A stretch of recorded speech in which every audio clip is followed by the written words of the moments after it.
This is the Sons of UCF podcast, your place for UCF sports talk year-round. Now, here is Adam and Mike.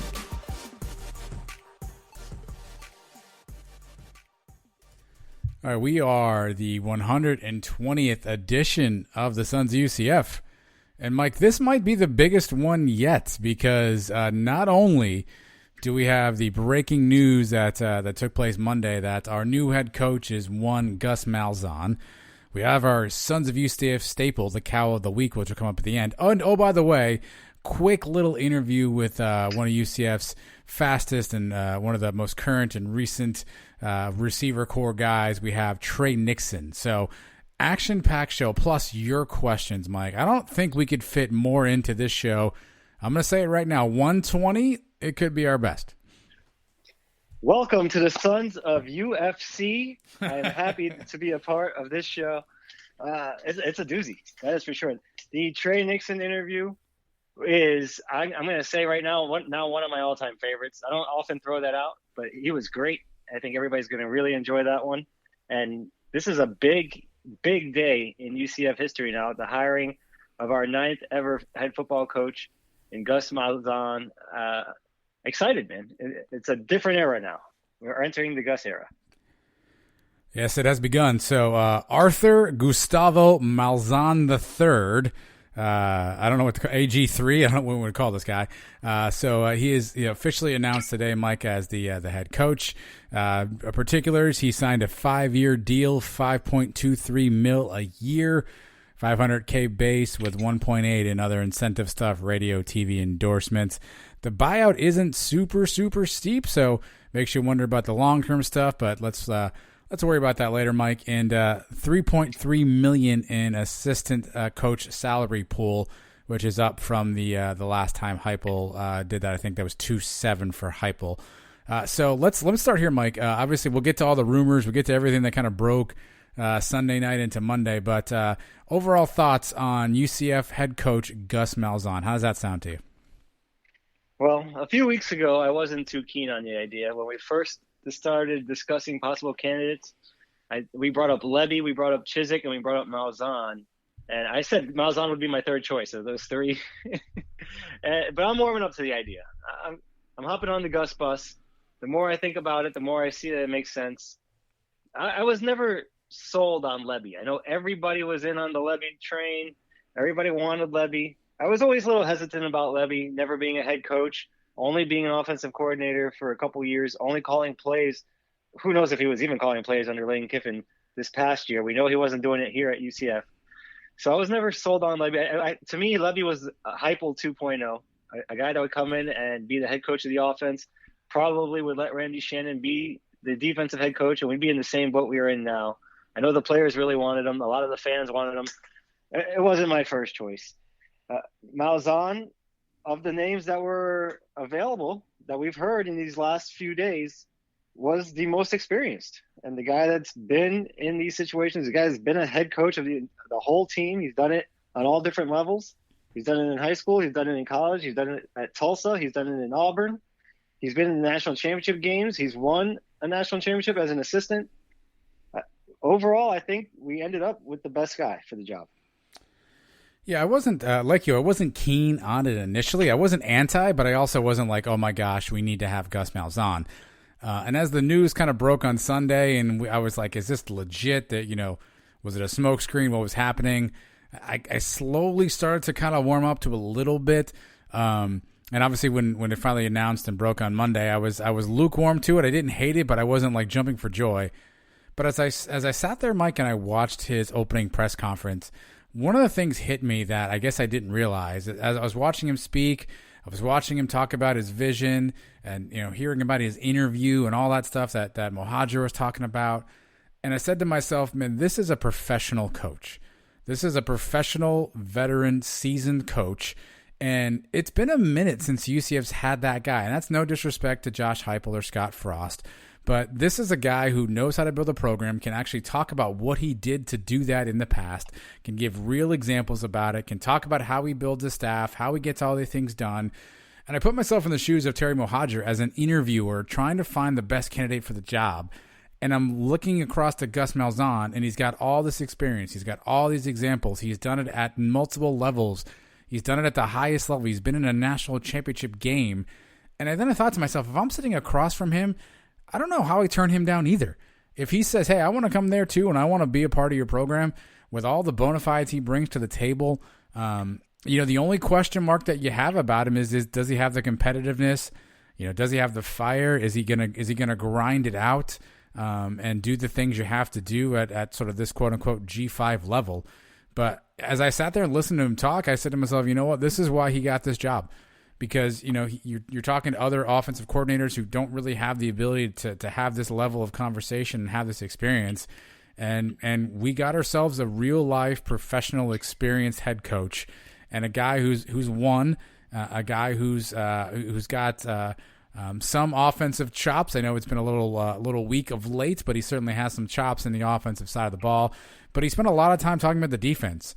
And I sat there and said, hey, maybe this is exactly what we need. We need to mature the position. And I don't mean mature in age. I just mean mature and take it to the level of a coach that has that kind of stature. Mike, on the press conference, you had ESPN guys there. You had Yahoo, you had Sports Illustrated, you had CBS Sports, you had the AP, all those guys at The Athletic asking questions in Gus Malzahn's press conference. It was on PTI, for crying out loud. It was the second story on ESPN.com for a while. It was like the third story that ESPN SportsCenter ran today. We're not getting that coverage if Jeff Lebby's the coach. No disrespect at all, but we're not getting that coverage if Jeff Lebby is the coach today. And that just kind of crystallized for me that maybe, to your point, this is the right guy right now that we need. He's a brand name. He is a name everybody knows.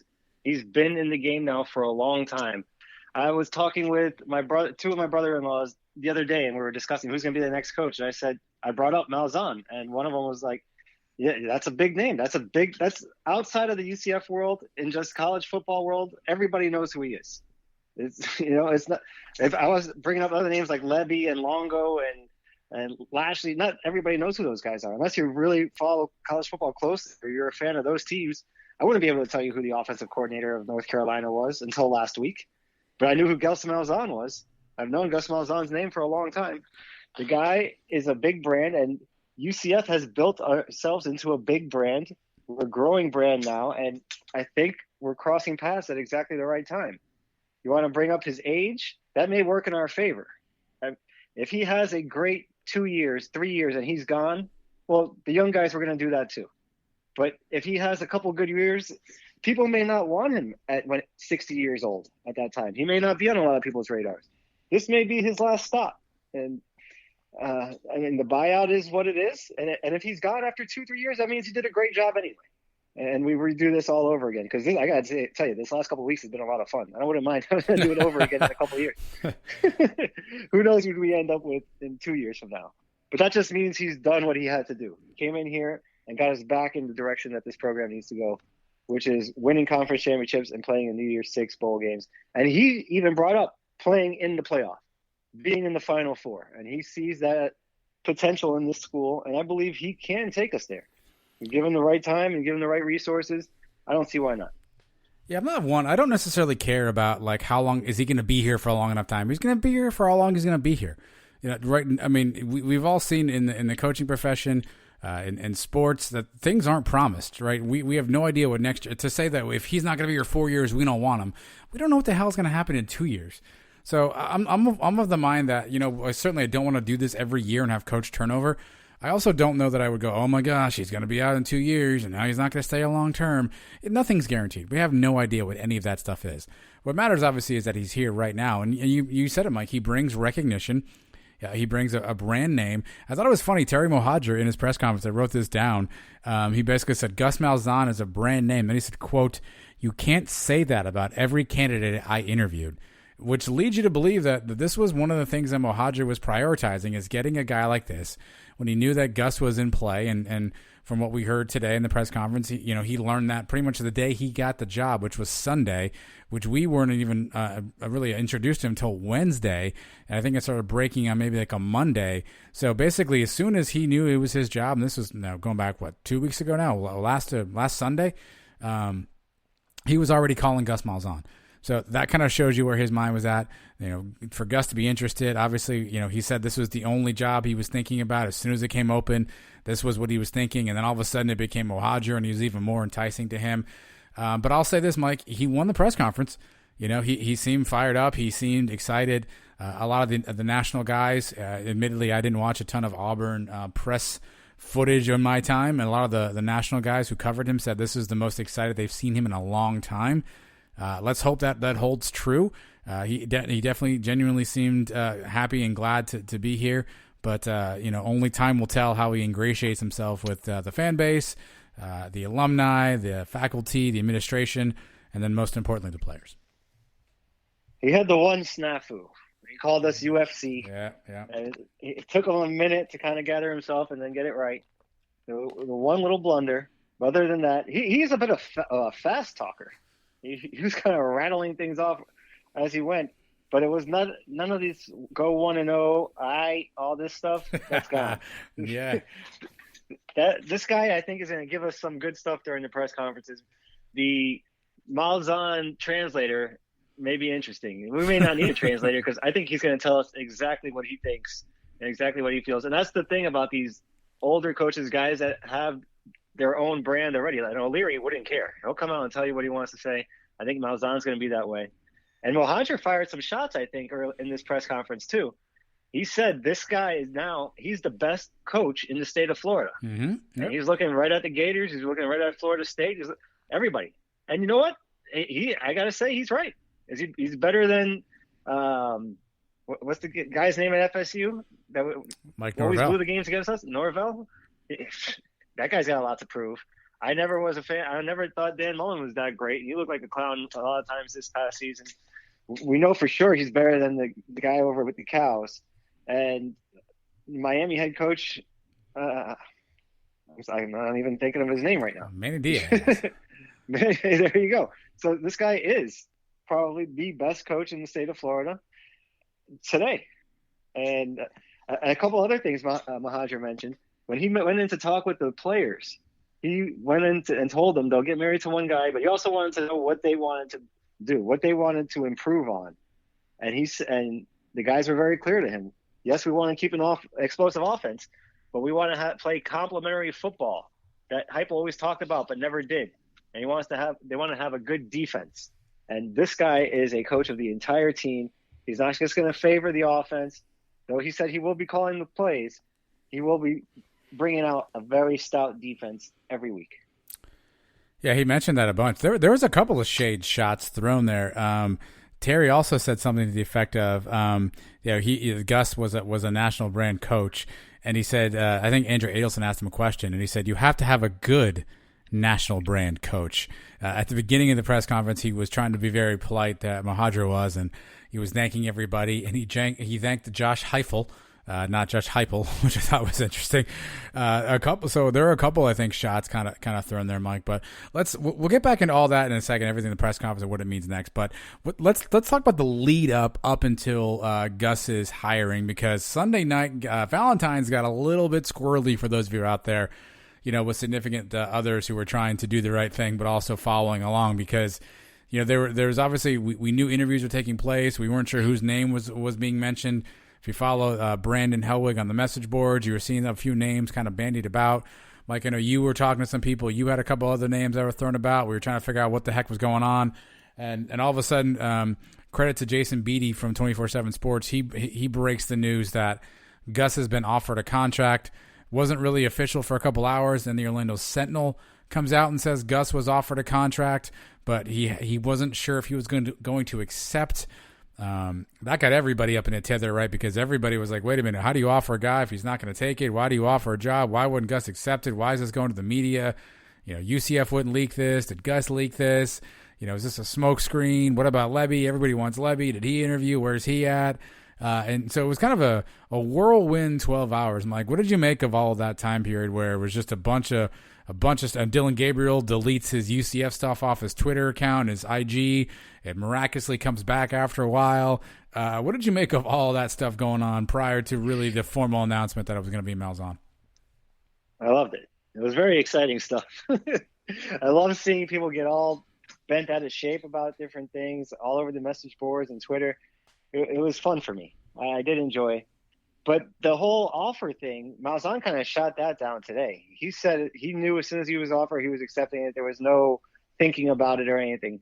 So that whole story that leaked out, I don't know. I'm guessing it's probably his agent that leaked it. Maybe there was some negotiating still to be done. Maybe he was trying to squeeze out a little bit more money from UCF, which is his agent's job. So once he knew he had the offer, maybe he put it out there thinking that UCF now has to sign him. Otherwise, they would look bad if word got out that that UCF got turned down and had to go with a plan B or plan C, like what Tennessee is going through with their defensive coordinator. That's not a good look for us. So, but the whole thing was fun, and we didn't know exactly what was going to happen. We were hearing all kinds of different rumors, offensive coordinators from all different places. I heard names yesterday that I had never heard before that they have interviewed for this job.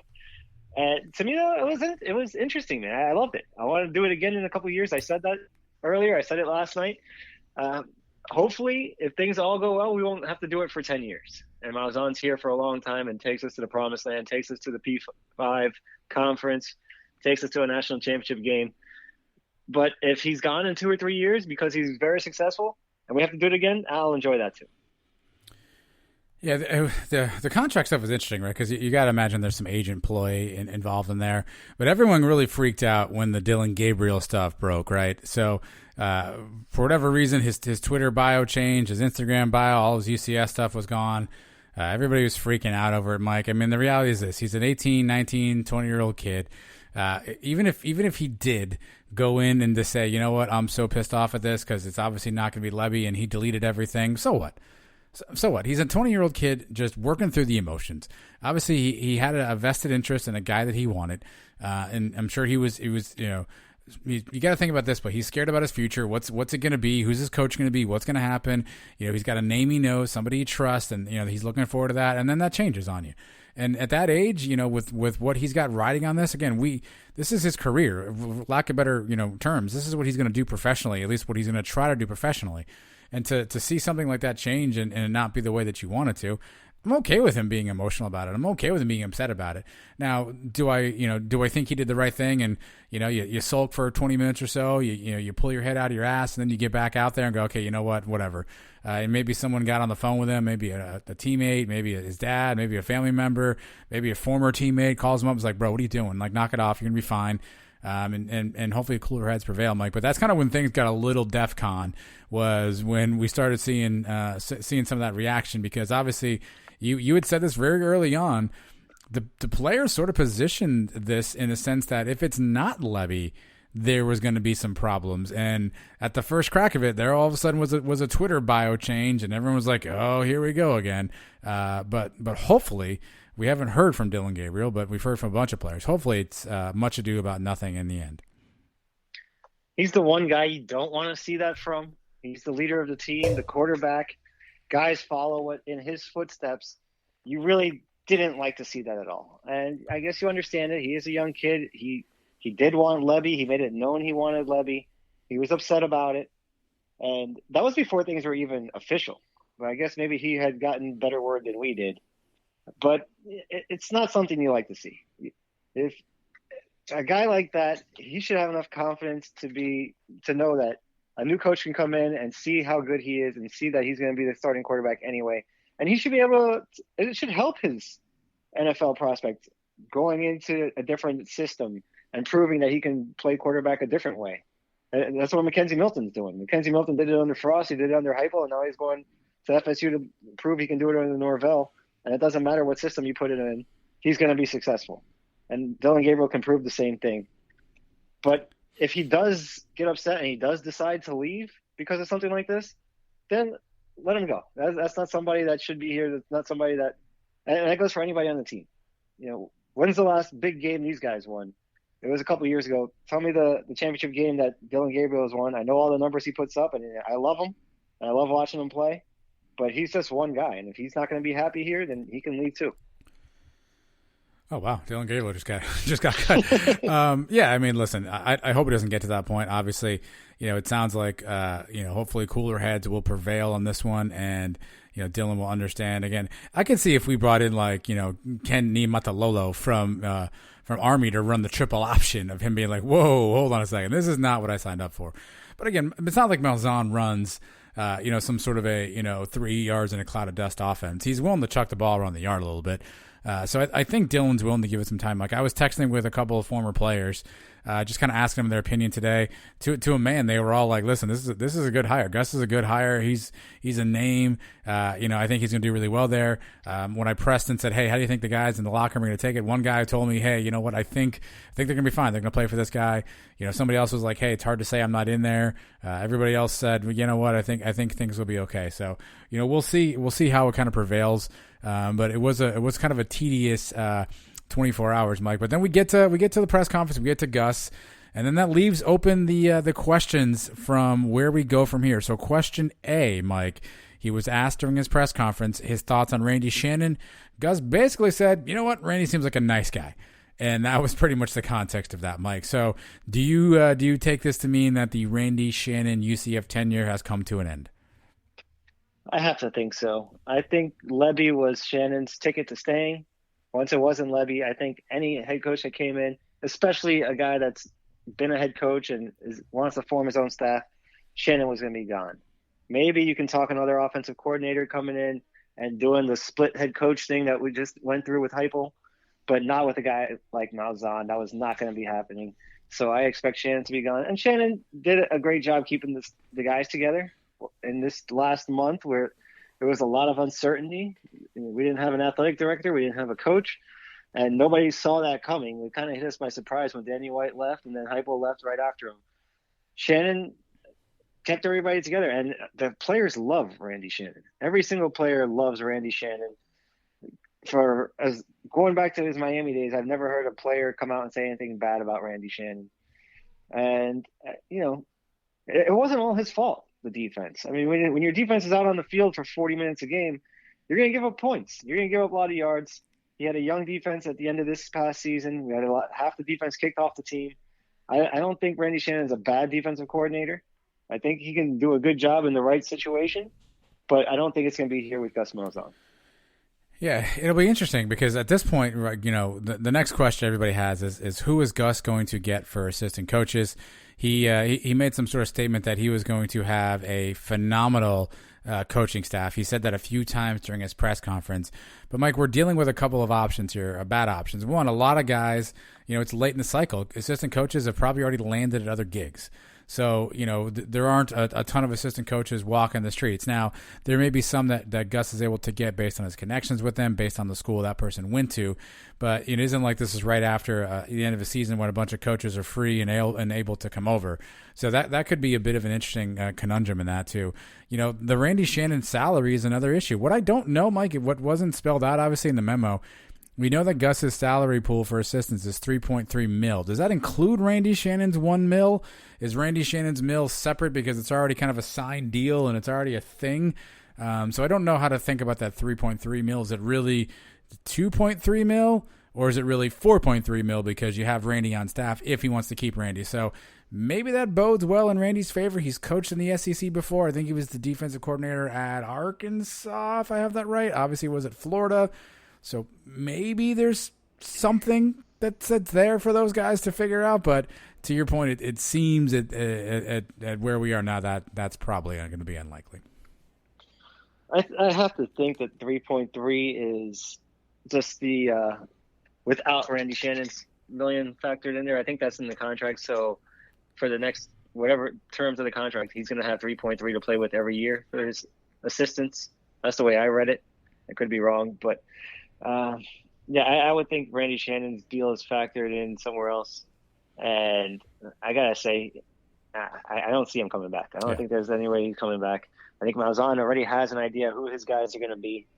And from what we're hearing, is he's going to put together a great staff. The question now is going to be, is he going to bring back anybody with UCF ties? Now, he's going to have his guys that he knows, but it would be nice to have one or two guys that does have a connection with the school, people that have been here before. Is he going to hire at least one guy like that? Is he going to hire a couple guys? Is he going to have no guys with UCF ties? That'll be interesting to watch. It's whatever he does, he's got to have guys that know the area. He said he's attacking Florida first in recruiting, and he's also going after Georgia, Alabama, South Carolina. So the whole southeast part of this country, he's going to go after. He already has his own ties. He's been recruiting Florida for the last dozen years while he was at Auburn. So I don't think he's going to have any problems in that area. The question is going to be whether he brings back any UCF guys. I mean, I know for a fact there are a few that are trying to get in contact with him to get on the staff right now. Well, yeah, so that's next as coaches. So let's go through a couple of names. I tried to do some research on who Gus has worked with in the past. So don't forget, Gus obviously spent some time at Tulsa, where he worked for a little bit. Then he was at Arkansas State with Mohajer, and obviously spent time with Auburn. So here are some names, Mike, that I wrote down.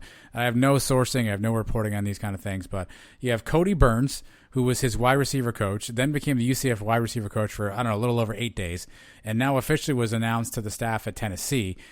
So what the money looks like there could be interesting, but obviously he played at Auburn, he played with Gus. You know, is he willing to come back home? A name you're hearing a lot now is a guy named Travis Williams. He was a defensive staffer under Malzahn and Auburn. He is now the linebacker coach at Miami. He's a hot name that surfaced right away on Twitter. I think it was Cole Kubrick who put his name out there. So is he in line for a D coordinator spot? He's never been a coordinator before. He has a pretty small resume of experience. So does he come in under a more seasoned defensive coordinator? Who really knows? Brandon Hall, defensive coordinator now at Troy. He spent 1 season with Malzahn at Auburn. He's kind of a name that, from Troy to UCF seems like a logical step if you're going to kind of take that position as well. Another guy who spent a ton of time with Malzahn is a guy named Rodney Garner, a D line coach who just again signed with Tennessee, but he signed with Tennessee under the impression that Kevin Steele may be the D coordinator. That officially, I think, is now solved. I think they hired Penn State's co-defensive coordinator. So does Rodney Gardner become available again? I don't really know, but he spent a ton of time with Malzahn. But again, these guys are going to be expensive, and that's the challenge at a 3.3 salary pool. On the offensive side, a guy named G.J. Kinney, who is the offensive coordinator, quarterback coach at Hawaii. He previously played at Tulsa. He coached under Doug Peterson and coached under Mike Norvell, so he may be an option. Wide receiver coach Brendan Marion, also from Hawaii, also played at Tulsa. They both played for Todd Graham, or coached for Todd Graham, who was the head coach at Tulsa when they were there and Malzahn was there. Del McGee is a running back coach, spent a ton of time with him at Auburn, but he's now at Georgia. Don't know if that money makes sense. Carnell Cadillac Williams, you probably remember him from his days in Auburn. He's now the running back coach at Auburn. Probably doesn't make a ton of sense there from a money standpoint. Larry Porter was the running back coach at Auburn, just left and signed with North Carolina as their running back coach. He spent a ton of time with Malzahn. He was their recruiting coordinator. Again, does the money make sense there? And then Ryan Russell, he was the strength and conditioning coach at Auburn for pretty much Malzahn's entire tenure there. He was not retained by the current staff. There's a reports that he signed with Missouri in some role. I don't see him listed on Missouri's site, so who knows what that means for him at that point. And then you have the UCF guys. You have Kevin Smith, obviously, who is at Ole Miss now, running back coach. Is he a name you come back? Don't forget about Darren Hinshaw. He's got SEC experience. He was at Kentucky. He was the offensive coordinator / quarterback coach there. So he's got some SEC ties. He may know Malzahn a little bit. Obviously a UCF legend in his own right. Then there's always the Sean Beckton pipe dream. Is he ever going to come back? I don't know that him and Malzahn have any ties, but he's another name we see out there.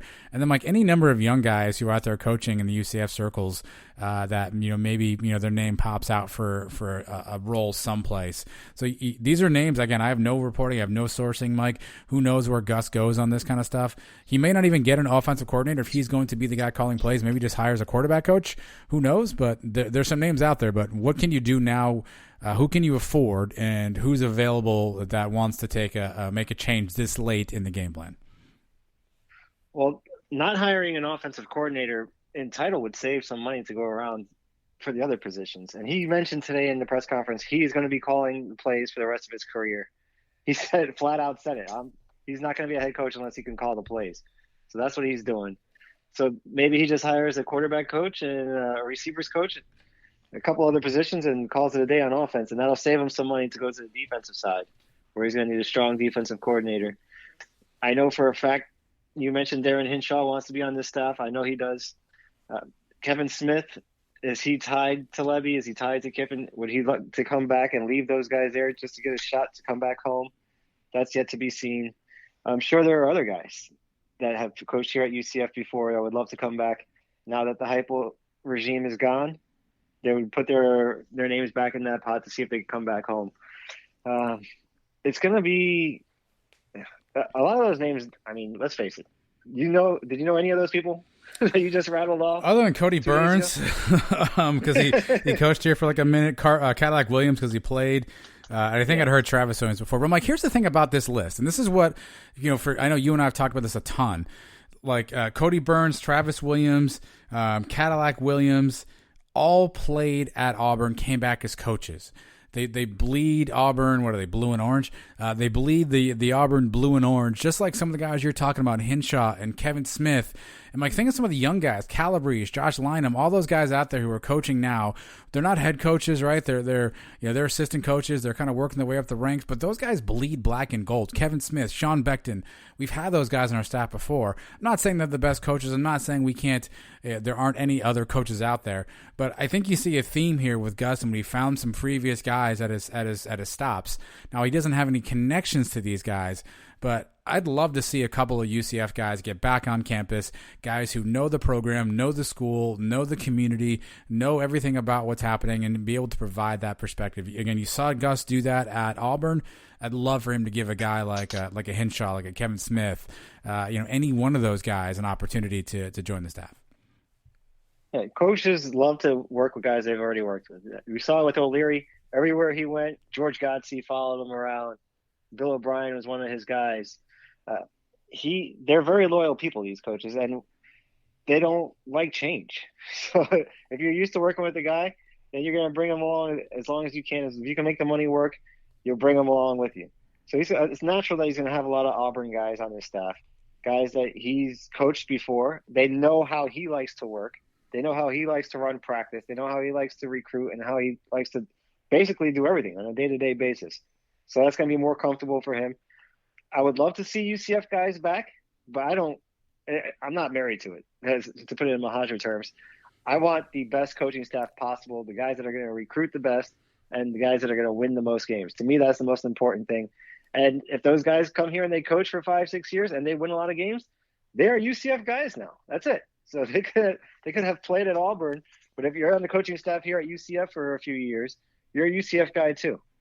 So any one of those guys, if he's comfortable with them, I'm trusting him to put his staff together the way he likes and not be influenced by UCF fans saying, oh, we have to have Kevin Smith back or we have to have Hinshaw back. Yeah, it'd be nice. It'd be great. But if not, that's fine with me too.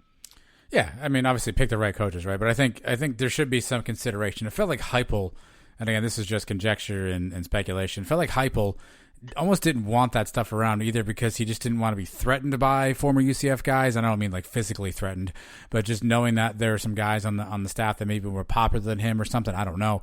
And that's complete reckless speculation on my part. Yeah, let's just consider these guys, right? If they're the best coaches, then Gus is going to hire them, I assume.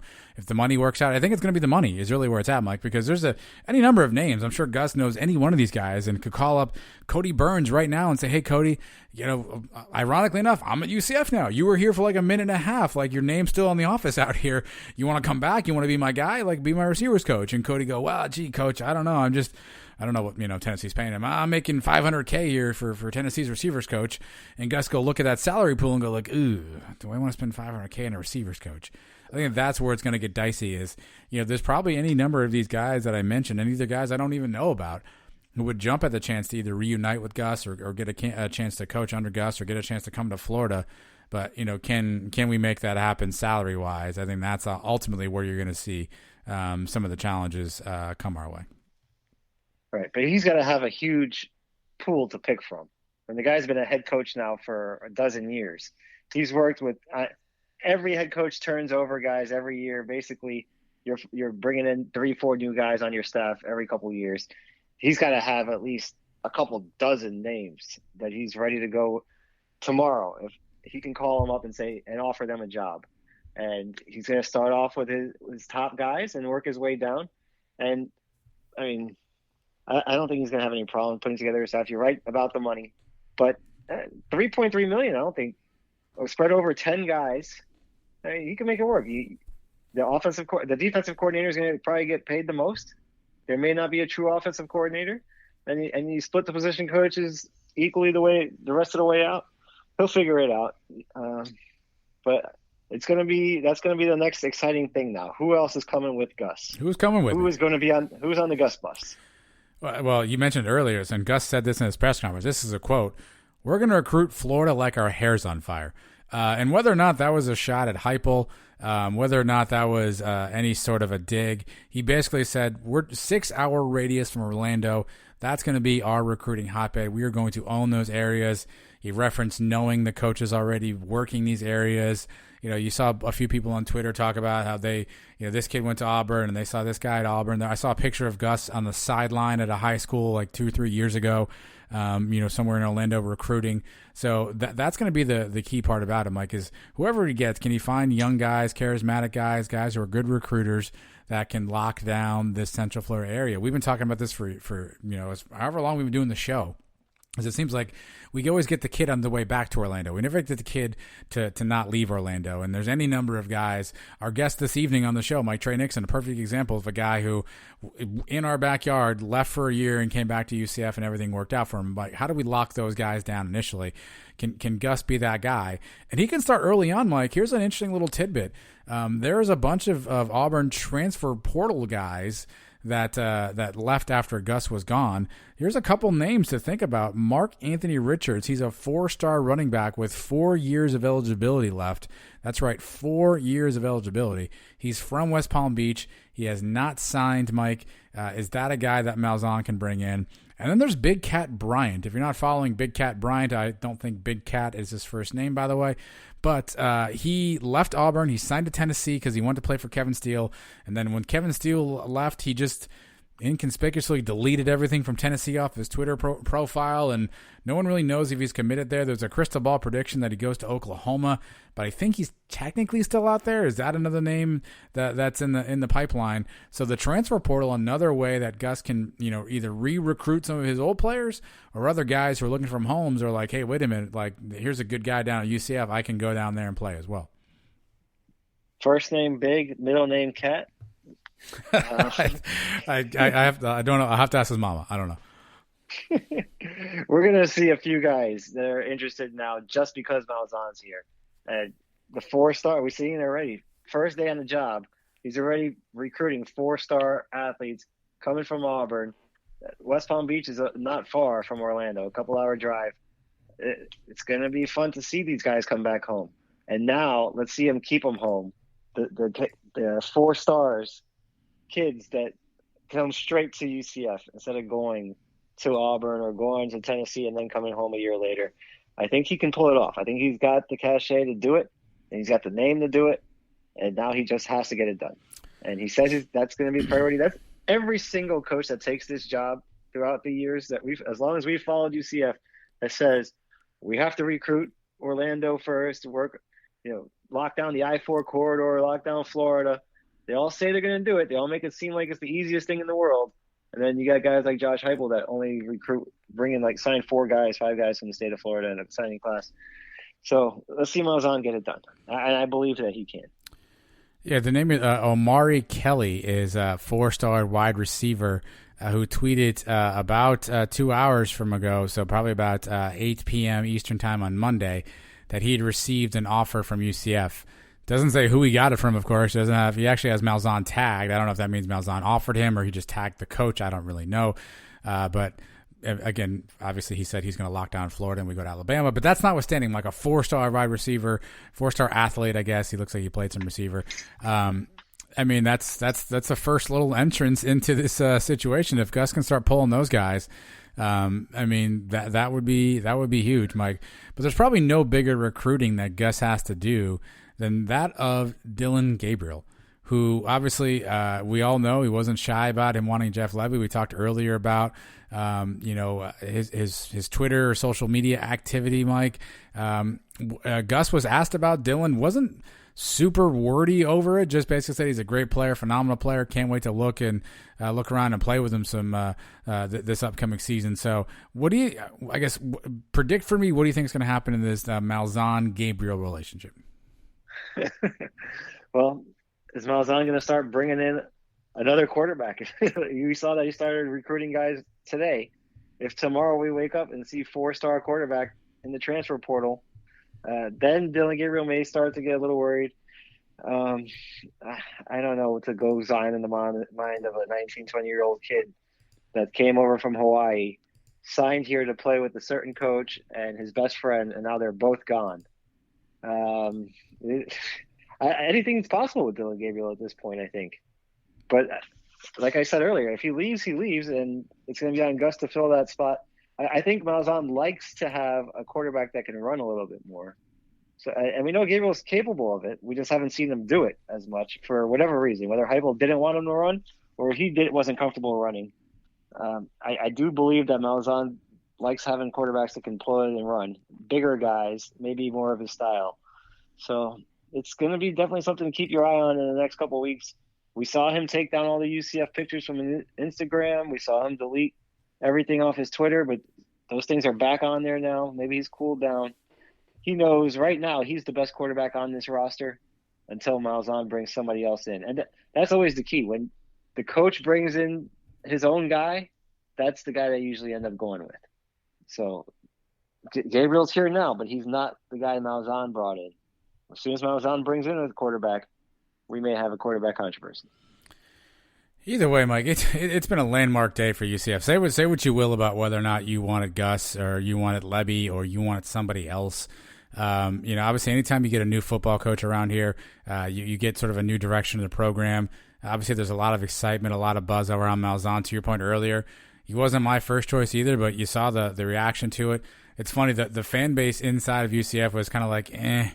Outside, everyone was like, holy crap, home run hire for UCF. I mean, I think folks who aren't connected day in and day out looked at the situation and said UCF got a Power 5 coach who was still pretty damn impressive and was one of the only guys to go toe-to-toe with Nick Saban and come out victorious numerous times, played in a championship game, won one as a coordinator with Cam Newton, is known as an offensive mind. You look at all these things and you say, people are on the outside looking in are saying UCF is very fortunate this is where they landed. So whatever you feel about him, like a landmark day whenever UCF gets that welcome in a new football coach. It's happened all too frequently the last 5 years. Now it's our third opportunity to do this in the last 5 years. But it's certainly a landmark day for UCF, no matter if you were pro or anti-Gus at this point. One name we didn't mention earlier when we were talking about assistants, Gene Chizik. If they worked together on that staff, right? Yep. Chizik was the head man, and now. Can you bring him in as a defensive coordinator? We know Chizik wanted the head coaching job. Does he still want to come back to UCF? Does he want to get back in the game bad enough, even if he's not the top guy, to be a part of this staff and get his feet back in the game? Because he's been he's been an analyst now on TV for a couple years. Does he want to get back in as a defensive coordinator and show what he's got? Maybe somebody else will give him a head coaching job down the road. We know he likes the UCF situation. He's been here before. He's coached here before. That'll be a name to watch. But yeah, Gus is going to be Gus, man. Gus is a guy that's not going to care what we think. He's going to be like O'Leary. And I kind of miss that. I kind of miss having a guy that's in command at all times. Because even Frost wasn't that powerful guy in the press conferences. And I know he was everybody's friend in the locker room. Sometimes you just got to switch that. And that happens all the time. When you go from one coach that is a player-friendly coach, usually the next guy that follows is the opposite. And that didn't happen from Frost to Heupel, but it's happening now. It happened when we went from O'Leary to Frost. So it's good to mix things up. Usually you go from one extreme to the other. I haven't heard people say that Malzahn's not a player's coach, but he is definitely a head coach, which is something that has been missing around here for a couple of years. Yeah, I mean, he talked defense a ton. I mean, his exact quote was, "You need to have a top 10 defense, and that's how you're going to win. Offense is great and all, but basically you win championships with defense." It seemed to be taking a bit of liberty with how bad UCF's defense has been, and the comments about how it's got to get better, which again maybe doesn't bode well for Randy Shannon. But I guess time will tell on that. But yeah, I mean, there's a bunch of players who were upset when Gus was let go at Auburn, and the circumstances around his leaving Auburn, when you read into it, a lot of it was based on boosters and influential guys, and guys who just wanted him out. There's even, I read a report someplace, I don't know if it's true, I didn't do much more research, that part of the reason he stopped calling plays at Auburn is because basically some big money boosters were sort of demanding that's what takes place. We saw this, I know we talked briefly about some of the things going on at Auburn when there were some rumors that we were going to hire Alan Green, who's their athletic director, who essentially fired Malzahn at Auburn. That there was a bunch of things that go on behind, the scenes and a bunch of complexities there. So Gus has freed himself from that. He said he only wanted one job, and that's the job he got. And now he's got one job, and that's to get UCF back into championships, as he said it, New Year's 6 bowl games, and maybe at some point the college football playoff. But with such a big day, Mike, obviously a bunch of the folks out there have a bunch of questions. And so let's take a quick little breather here, and we'll open up the Twitter inbox, and we'll see what your questions are, and we will take those on next. Commercial break for the Sons of UCF, and we are back right after that. All right, if you're following us on social media, and by the way, you should be, it's at Sons of UCF or at UCF Mike 1, or our good buddy Trace Trelko, Mike, who we owe a debt of gratitude. He got a question in the presser today, and he addressed himself as Trace Trelko from the Sons of UCF. We've Mama, I finally made it. We were in a Gus Malzahn press conference. So questions that you have, let us know. Obviously, we do the Thursday live show. We can take some questions there as well, Mike. The first question for you comes from a guy named at Sons of UCF, Mike, and it's for me. And my question to you is this: rank this for me: Terry Mohajir and Gus Malzahn versus Danny White and Josh Heupel. Which one's better? Whew. Well, we don't know much about Mohajir yet. He just got here. He did. And everybody put Danny White on that pedestal for the last few years, and rightly so. He did a great job here. The whole national title thing brought us a lot of exposure, got us a lot of attention, but that was with Frost mostly. So you factor him in with Heupel, who most of us were not thrilled with, at least not in the last year or so. So I got to give the nod to Malzahn over Heupel, and White slightly over Mohajir, because we don't know much about Mohajir yet.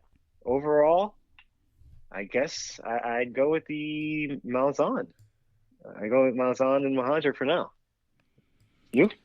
I think I agree. Yeah, I think the gap between, so this is the thing about this whole coaching thing that's funny, is when everyone was freaking out, losing their mind on Sunday night, I was sitting there and I was thinking about all this, and I was like, the reason people are losing their mind is not because of Lebby's name being involved. And really it was because Lebby was sort of a very popular, heavily influenced name, and not that he wouldn't have been a qualified coach. And there was a tweet, by the way, Mike, from some guy, Cole Kublik from ESPN, that essentially said that he heard some guy try to backdoor his way into the UCF job. I don't know if he was referring to Lebby, but it's certainly the context clues were there. But if I told you back on, what's today's date? If I told you December 29th that we were going to trade out from Josh Heupel and get Gus Malzahn on December 29th, would you have signed up for that? Yeah, of course. Just coming off the disaster in the Boca Bowl. And I think that's the thing that people forgot is really this is a Heupel's our last head coach, and now you put Malzahn on that chair, and that's what the national media was kind of dunking on today. It was like, wait a minute, so Tennessee took athletic director, they took UCF's head coach, and somehow UCF actually upgraded their head coach and got a head coach that Tennessee probably should have gotten, but Tennessee actually gave UCF $6 million. They got rid of their old coach, and they got a better coach.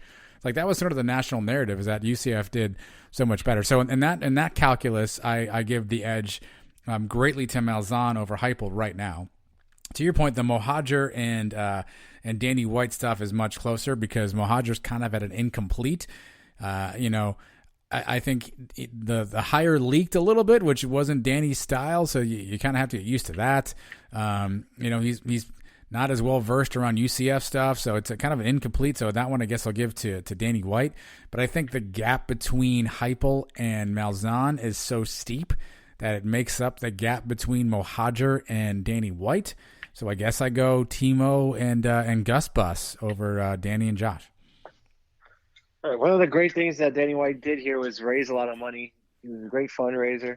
But by all accounts, Mohajer is just as good. So we got to give him time to prove that. If he can do that and this Malzahn hire turns out to be the right hire, then you got to say that he's just as good as a fundraiser and maybe even better at finding a football coach, because White had Frost and you had Heupel.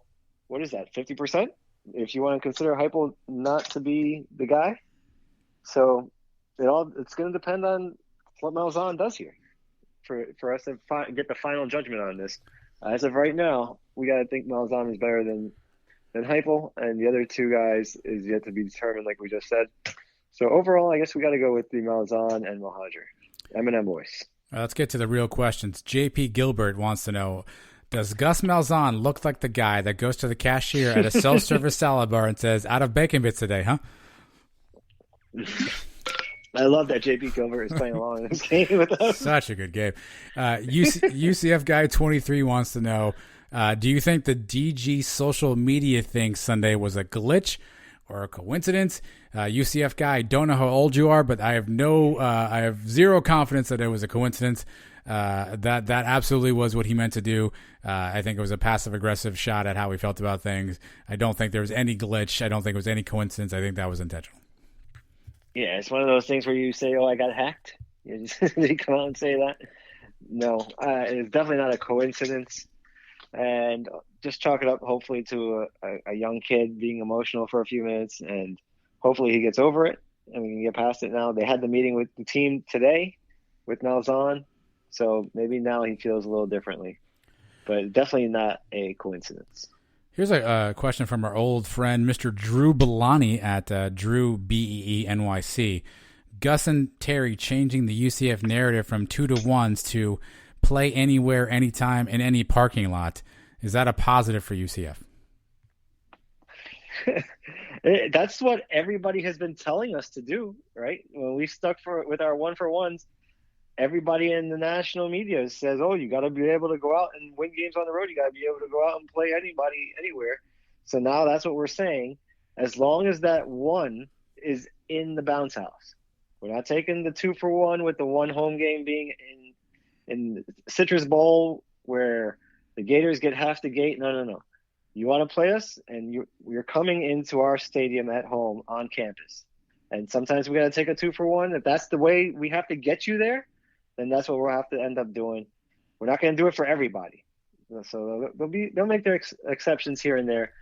Mohajer just got here. He's going to go over the budget. He's going to see what makes sense, how many home games we need to turn a profit, and he'll do what's best for us financially and best for us to make the college football playoff. Yeah, whether or not we ever do, I think it's just Danny was very aggressive with that statement, and I think right, wrong, or different, it brought attention to it, and so by being open, at least being perceived as being open, I think it helps a little bit, right? I think it does it, but by not being so declarative that we'll never do it. I think that backed Danny into a corner that he really could never get out of, right? He could never say, just kidding, now we'll do it for this team. He planted that flag firmly, and I think Mohajer saying, yeah, you know what, I'll consider anything, I think at least leaves us open if we have that right opportunity, that right offer, that right school, that right year, that right time, that right everything. It leaves Mohajer the opportunity to jump at it, but it doesn't mean he's going to take every 2-for-1. It doesn't mean he's going to go search for 2-for-1s, but he doesn't box himself in the corner like Danny kind of did with his stance on that too. Brandon Nitro wants to know, do we think Randy will stay? I think we kind of already answered that. It seems like Randy's days are probably numbered. Mario at Lonely B UCF. Terry Mohajer is pretty jacked. Who wins an arm wrestling contest right now between Mohajer and Coach Mike Kruzek? Cruz. I mean, we saw the guns on Cruz still in the 20th anniversary show that we did. Mohajer is in decent shape. He's in good shape, but he's not. Come on. What are we talking about here? Cruz? Who's beating Cruz in arm wrestling? That's not the guy from Arkansas State that just been here for a week. I mean, Cruz still has the guns. He seems high energy, that Mohajer. I don't know. I mean, listen, I think Cruz has got the old man strength on him. But Mohajer in this video I'm watching right now, him and Gus getting off the plane, Mohajer's got that suit jacket buttoned up. He's looked like he's ready for the business. Now, I'm not saying he can take the business, But it looks like he's ready for the business, but probably Cruz just by old man strength. Randy Polito wants to know, or basically kind of says that he thinks we've reached a place in our history that this should be our last outside hire. Basically, we need our version of a Michigan man. Thoughts on that, Mike? Well, how great has that worked out for Michigan with Jim Harbaugh? That's fair. He doesn't want anything there. I'm the first guy to always say I want a UCF guy here. It would be great. Sometimes it's not the best option. And really, sometimes it hurts to have one of your own legends back at home. And then if they don't do a great job getting rid of them, it changes your whole perception of the guy. I know it's happened with the Yankees a bunch of times with bringing coaches back that played for them and they were not good coaches and having to fire them. It happened with Yogi Berra, one of the greatest Yankees of all time. He was not a great manager. They had to get rid of him, and you don't want to put your guys in that situation. So as much as we love Kevin Smith, one of the all-time greats, probably the best single season we've ever seen in the history of UCF football, if he came back one day and was the head coach and we went 2-10 for 3 years in a row, everybody's going to want to hate him, and it would change your whole perception of Kevin Smith. So sometimes it's not the best way to go, even though I am a guy that does say I would love to see UCF guys back here at home, because that's the guy you think is going to stick around and the guy that's going to be here and love the program, but it's not always the guy that's going to win for you. UCF Carey at Carey Bates 11 with maybe the more important question, or the most important question of the day. Will the shacket be replaced by the sweater vest? This is always one of my favorites. I know it is. I know. Coach uniforms, they're always your thing. I know. The very first episode we ever did of this show, I think we brought up what is Frost going to do on the sideline, or what is Heupel going to wear on the sidelines? What's going to be his thing? I suggested the shorts. He came out with the shacket. We already know that Malzahn does sweater vest, but it's going to be hot in Orlando in September. I don't know if he can do a sweater vest. But that's his thing. He's got the visor, right? He's a visor guy. We already know that about him. I think, sweater vest maybe. I could wear a sweater vest. I could go out and get one. I'm getting to the age now. 40. I see a couple gray hairs popping out here. Maybe into a sweater vest or two. I mean, you could wear. If he wears them on the sideline. You could wear anything. I think in his picture taking ceremony today, he had the polo on only. I don't know what you read into that, because Heupel's, he had some sort of long sleeve jacket on at that point. Maybe we should have known better, because it was like 9 million degrees that day. I think he's also worn polo shirts in the past. I think he eschews the sweater vest, because I do think he's not ready for that noon bounce house September kickoff. That heat hits different than it does on the plains of Auburn. So I don't know if he's ready for that heat. I do think he'll stay visor, though. I suspect he'll stay visor, which I think is fine. We haven't had a visor coach in a while, if ever, right? I mean, Frost didn't wear hats. If he did, they were ball caps. Heupel never wore a visor, always wore a regular hat. So I'm in for a visor coach. We haven't had one of those yet. That'd be a nice little change of pace for us. I think polos, but his polos are going to be the ones where the sleeves are a different color. So he kind of gets that feel of the sweater vest. You kind of get the look of it. He's got the black sleeves and a gray polo or a white polo with some black sleeves, something like that. I can see him pulling off. And then, big games late in the season, maybe the Cal game every year on a Black Friday, and it's a little chilly out, sweater vest game. Or bowl game, sweater vest. Big time games. We had the big game gold helmets this past season. Big game sweater vest games. You're not going to see too many of those in September, but when it gets a little chilly out, a little night game, late October, early November, sweater vest. Going on the road to Cincinnati, sweater vest. But I think he's going to be mostly polo and visor, at least in the hot games down here in Orlando. Ian Hardos at Hardos Ian wants to know, did Malzahn go 1-0 in his press conference today? Mike, I think it's time. I think we have to retire these Heupel-isms. I think I understand what Ian's doing with the 1-0, but I think we just need to move on from the Heupel-isms, get rid of the 1-0 stuff, and retire it summarily once and for all. But to answer your question, Ian, I do think Malzahn did a very fine job in his press conference today, and I think he obviously, if there were some folks who were on the fence, I think he was passionate enough, and maybe he won some folks over today. But I think we're done with the 1-0 stuff. Yes, please. No more juiceless or useless. No 1-0. None of that stuff. All that stuff's out the window now. But he did a great job. I mentioned the one snafu he had calling us UFC. But other than that, I think you're right. I think he did change people's minds today because coming into if you mentioned it last week that we were hiring Gus Malzahn, I think a lot of us were against it.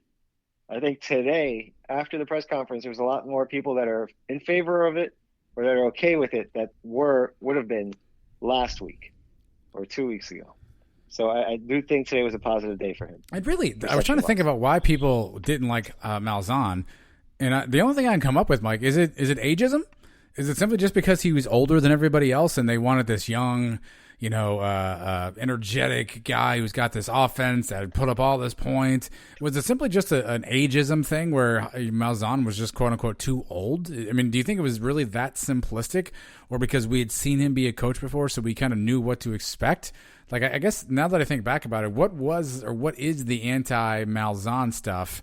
If it's not like ageism and he's just going to be here to retire and play golf, and we need a young guy who's vibrant and energetic and going to rile up the fan base. Was that essentially the knock on Malzahn, was just essentially his age? That was a big part of it. I think some people pointed to the record too. He didn't, outside that first year or whatever. I think it was his first year when he was 10-2 or 12-2, and they lost in the championship game. He had a few 5-loss seasons, a couple 4-loss seasons. I think people saw that, but he's playing in the toughest conference, in the toughest division, the Western Division of the SEC. You're talking about playing Alabama every year. You're talking about playing LSU every year. Auburn was always that third team in the SEC. They were right there with those two, and won the division a couple times. So, I mean, people put that against them. Auburn did play some tough out-of-conference games, too. I remember seeing them play, I think, Oregon a couple times. So never an easy schedule for them. They always play – I think they play Georgia every year, right? So that's the thing. People pointed to the age and people pointed to the record. The record is understandable. Instead of playing Alabama and LSU – you're playing Cincinnati and Memphis.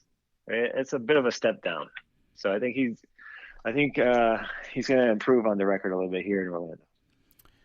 At Fear the Pegasus wants to know, will Gus ever actually recognize UCF as having a share of the 2017 national title? Brandon Helwick asked him that today. Gus took a very nice sidestep and did I answer the question, Mike? But I'll answer the question first. I don't really think it matters. I don't know that I need him to recognize it. You know why? Because he was on the field that day. He knows what happened. He saw what happened. And now guess what? Every time he turns around and looks up at that Roth Tower, guess what's sitting there, Mike?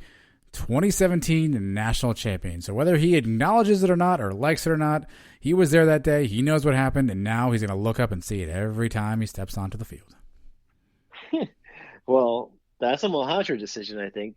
That could come down.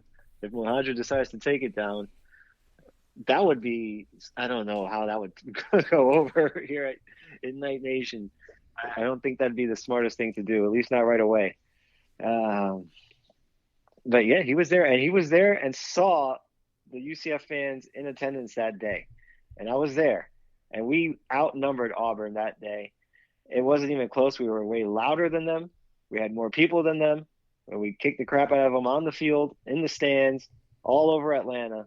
He had to have felt UCF Nation that weekend, and whether he was going to admit it or not, who cares? We were all there. We saw what happened. He knows what happened. We beat him when he was in Tulsa. He came to the Bounce House for a championship game. We kicked the crap out of him then, and we beat him up in a New Year's Six game. So he knows all about us, and whether he admits it or not, I think he should eventually just come around and say it. Yeah, sure. Why not? And I think him and Mohajir will come around, because once we start getting snubbed for the playoffs again, say we start out the season 8-0, 9-0, and we're not in the top 5, not in the top 6, they're going to have to start some kind of narrative to try to get us in there. All right, last one comes from Raise the Flags, who's at I Cancel Myself, which is a great Twitter handle. Maybe the best question of the night, Mike.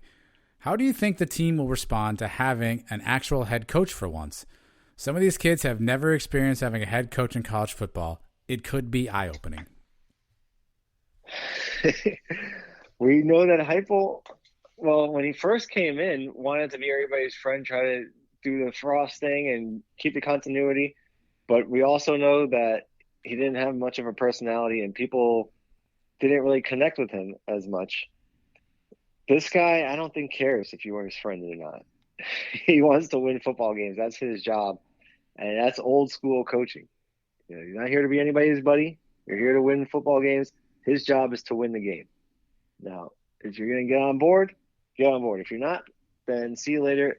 Some guys on this roster are not going to like that, and we're going to see kids probably transfer out. And that's just going to be part of the game. But we're also, with the transfer portal, going to see guys transfer in. So it's all going to even out in the end. If we lose a couple guys and then pick up a couple of guys that are leaving Auburn, we're just going to have to take that trade. So, some guys are not going to go. Some guys are not going to like it.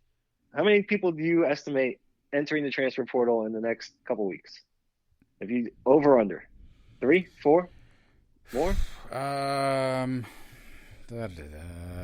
Give me. Well, here's the thing about the portal. So the good thing in Gus's favor, I'll answer your question in a second, is the timing of it, right? Because you're in the middle of semester, so they can't really go anywhere right now. They'd have to basically just leave UCF, and they couldn't really hook on with another program until maybe after the spring semester. So it isn't like they can just roll out of bed and go enroll at another school. I don't think. I guess there's a school out there probably they could maybe do that at. And most of, signing classes are done at this point already. Other transfers are done. There's probably very few schools out there that have spots available. So unless you're Dylan Gabriel, I don't know, Tremont Morris Brash, somebody who's, a very talented, young, well-known kid, you're probably not getting a good opportunity because the transfer portal is just littered with guys. So I'm going to go with 2. I say 2, no, 3. I say 3 guys will end up in the transfer. I have no idea who they are, by the way. I'm just guessing totally. Give me 3 as the transfer portal number. We could be right on, or we could be way off. It could be 10, or it could be nobody. Yeah. So I actually think it's more interesting that I think you would see more people leave for a transfer portal if Randy Shannon was gone than you would see if Josh Heupel was gone, or if Gus Malzahn was here, right? I think the transfer portal could be a direct reflection of the defensive guys and how much they really respect and want Randy to stay around versus anything to do with the head coaching stuff or the offensive stuff, in my opinion. Yeah, he may be into something. But just like Malzahn coming in, everybody's got to give him a chance. Give him a chance to form his staff. Just because Randy's gone doesn't mean you can't get another exciting defensive coordinator hire. So that's all I ask is for the guys, give it the spring, go through spring practice, and if you want out of here, then get out of here. But if you don't, then we'd love to keep you around. But at least give Malzahn a chance to come in, bring his staff in here, get a sense of the system, and then make your decision. Well, let's hope the kids do that and give it a fair opportunity. But I guess we'll see, Mike. But obviously, the transfer portal can giveth and it can taketh away. But in the case of our next interviewee, it really landed well in UCF's favor. Really good to catch up with this guy, Mike. You said it off the top. Such a good kid. I will also preface this and tell everybody that we recorded this conversation with Tre Nixon prior to the Gus Malzahn news. So if you're wondering why didn't these two idiots ask him about Gus Malzahn, that's actually why we did not ask him, because this happened prior to the Gus news. So you won't hear him talk about Gus specifically. He'll talk a little bit about Lebby and the coach search and all that stuff. A good wide-ranging interview with UCF Knight Tre Nixon. And that comes up right after the break here on the Sons of UCF.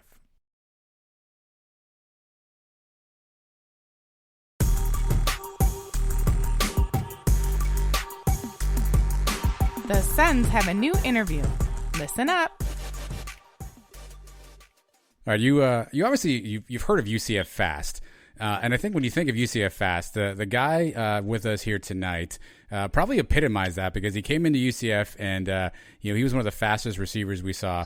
Had a great UCF career, and now is on his journey to the next level into the NFL draft. But he's nice enough to stop by and give us a few minutes of his time this evening. And it is UCF receiver Tre Nixon on the show tonight. Tre, first off, thanks so much for taking the time to join us.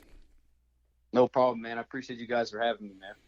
Well, let's start at the beginning of your UCF career. So people probably remember, but you committed to Ole Miss. Actually, spent a year at Ole Miss before you decided to transfer down to UCF. But take us back to your high school days when you were deciding where to go. Initially, was UCF in the mix for you? Were there offers from UCF? And was there any reason why you didn't choose UCF right out of high school? Yeah, man. So it was actually crazy. So when UCF offered me, it was when I think Coach Frost first came in, his whole staff. I actually had, Coach Walters and Coach Frost, come to the high school. And, it was a really good selling pitch. I was actually, going to go to UCF because it was such a stressful process for me with a lot of schools, reaching out, kind of telling me the same thing. And I kind of just said, I'm probably going to go to UCF because it's near home and I'm comfortable. And, Coach Frost is, he saw what he did at Oregon with DeAnthony Thomas, Mariota, and all them boys. So it was a really good, selling pitch. I feel like ultimately, I chose Ole Miss just because, I took an official to Ole Miss. I fell in love with the school, the environment, what Ole Miss did offensively. I think they were like number 1 or number 2 in the country at that time, just coming off beating Bama. So I ultimately went to Ole Miss, but, it was crazy because I was Frost's first year when he was trying to get me to come down there, and, you see what he ended up doing. So, it would have been wild going to UCF straight out of high school and see just being a part of that, the ups, the downs, the Peach Bowl year. That would have been crazy. Well, so you spend the season at Ole Miss. Obviously, a bunch of stuff goes on there that is outside of your control, and you decide to look around for other schools. At that point, UCF had gone undefeated, right, 13-0, Peach Bowl champions. But Frost was leaving at that point in time. I think Josh Heupel was coming in, so I'm not quite sure when you made the decision. But ultimately, what decided for you to maybe now give UCF a shot? And how did that coaching transition work out for you? Were you kind of in between Frost and Heupel staffs? Were you talking to Heupel staff more than Frost staffs? How did all that work out for you? Yeah, so essentially, I made my decision actually watching the Peach Bowl. I was watching, UCF play Auburn and just like how competitive they were. McKenzie, I think Snelson, Gabe, all the people there. I was just thinking like, wow, like these dudes are going against Auburn, the underdogs, and just completely just, getting right with them. So it was kind of a special moment for me. I was watching it with a bunch of my homeboys, and it kind of in my head, I just said, this is somewhere I wanted to be. And, my high school quarterback, Hayden Kingston, he was actually at UCF at the time. And, I was in contact with him, asking him questions as far as, what's going on with Frost, what's the offense like, who's returning, just doing my research. And ultimately, Frost ended up leaving. I got kind of lucky because they ended up hiring Heupel, and he actually recruited me back at Missouri when he was, the OC at Missouri coming out of high school. So, I just kind of told, my high school coach, can you reach out to Heupel, tell him that I'm trying to, come on board, and, everything worked out, into my favor. So it was a blessing. You made an immediate splash your very first game at UConn, 101 yards, 2 touchdowns. What are your memories from that day? Man, that was probably, one of the best feelings of just, everything that I went through, going through transferring from Ole Miss, the work I put in, just being the new guy on the team, man. That was one of the best feelings, just going out there, just showing off what I can do for real. And, like I said, just playing with those guys, in that 2018 year, playing with McKenzie and all of them, I could just see how special that season was going to be. And, to start it off in that fashion, man, I can't express to you how happy I was. I couldn't stop smiling on the bus. I mean, I feel like the whole time, that whole day, really the whole week, I was on cloud 9. And I just felt like, that was a really, a big moment in my life. And I always remember that first game and, getting my feet wet in college football officially. We thought the offense was running pretty quick when Frost was here. That very first game with Heupel, you guys were moving at lightning speed. I couldn't believe how fast you were calling plays. Did it take you a long time to get used to that Heupel speed? Or Oh man, absolutely. I feel like it was kind of a track practice in every football practice we had. We would just especially at the receiver position, you are constantly running, the whole practice. And that's something I had to get adjusted to coming in my first year, just getting in shape, getting used to that up tempo, because, at Ole Miss, we went up tempo and we were a no huddle offense. But my goodness, when I came to UCF, it was, an up tempo offense times 10 with Heupel. It was just nonstop up tempo speed. And you can just see, what that tempo can do to a lot of teams. So, it worked out in our favor. Well, that 18 season obviously was a huge one. You guys go to the Fiesta Bowl, come up just a little bit short against LSU, and obviously the McKenzie injury impacts a lot of what happens at the end of that year. So coming into 2019, a lot of the guys back, but there was some uncertainty at quarterback at that point. You had Dylan Gabriel, true freshman. You had Brandon Wimbush, who transferred in. You had Darryl Mack, who was coming off an injury. As a receiver, how much does that kind of uncertainty at the quarterback position impact you kind of going into spring camp? Is it something that you're aware of, or are you just lining up and catching whoever's throwing you the football?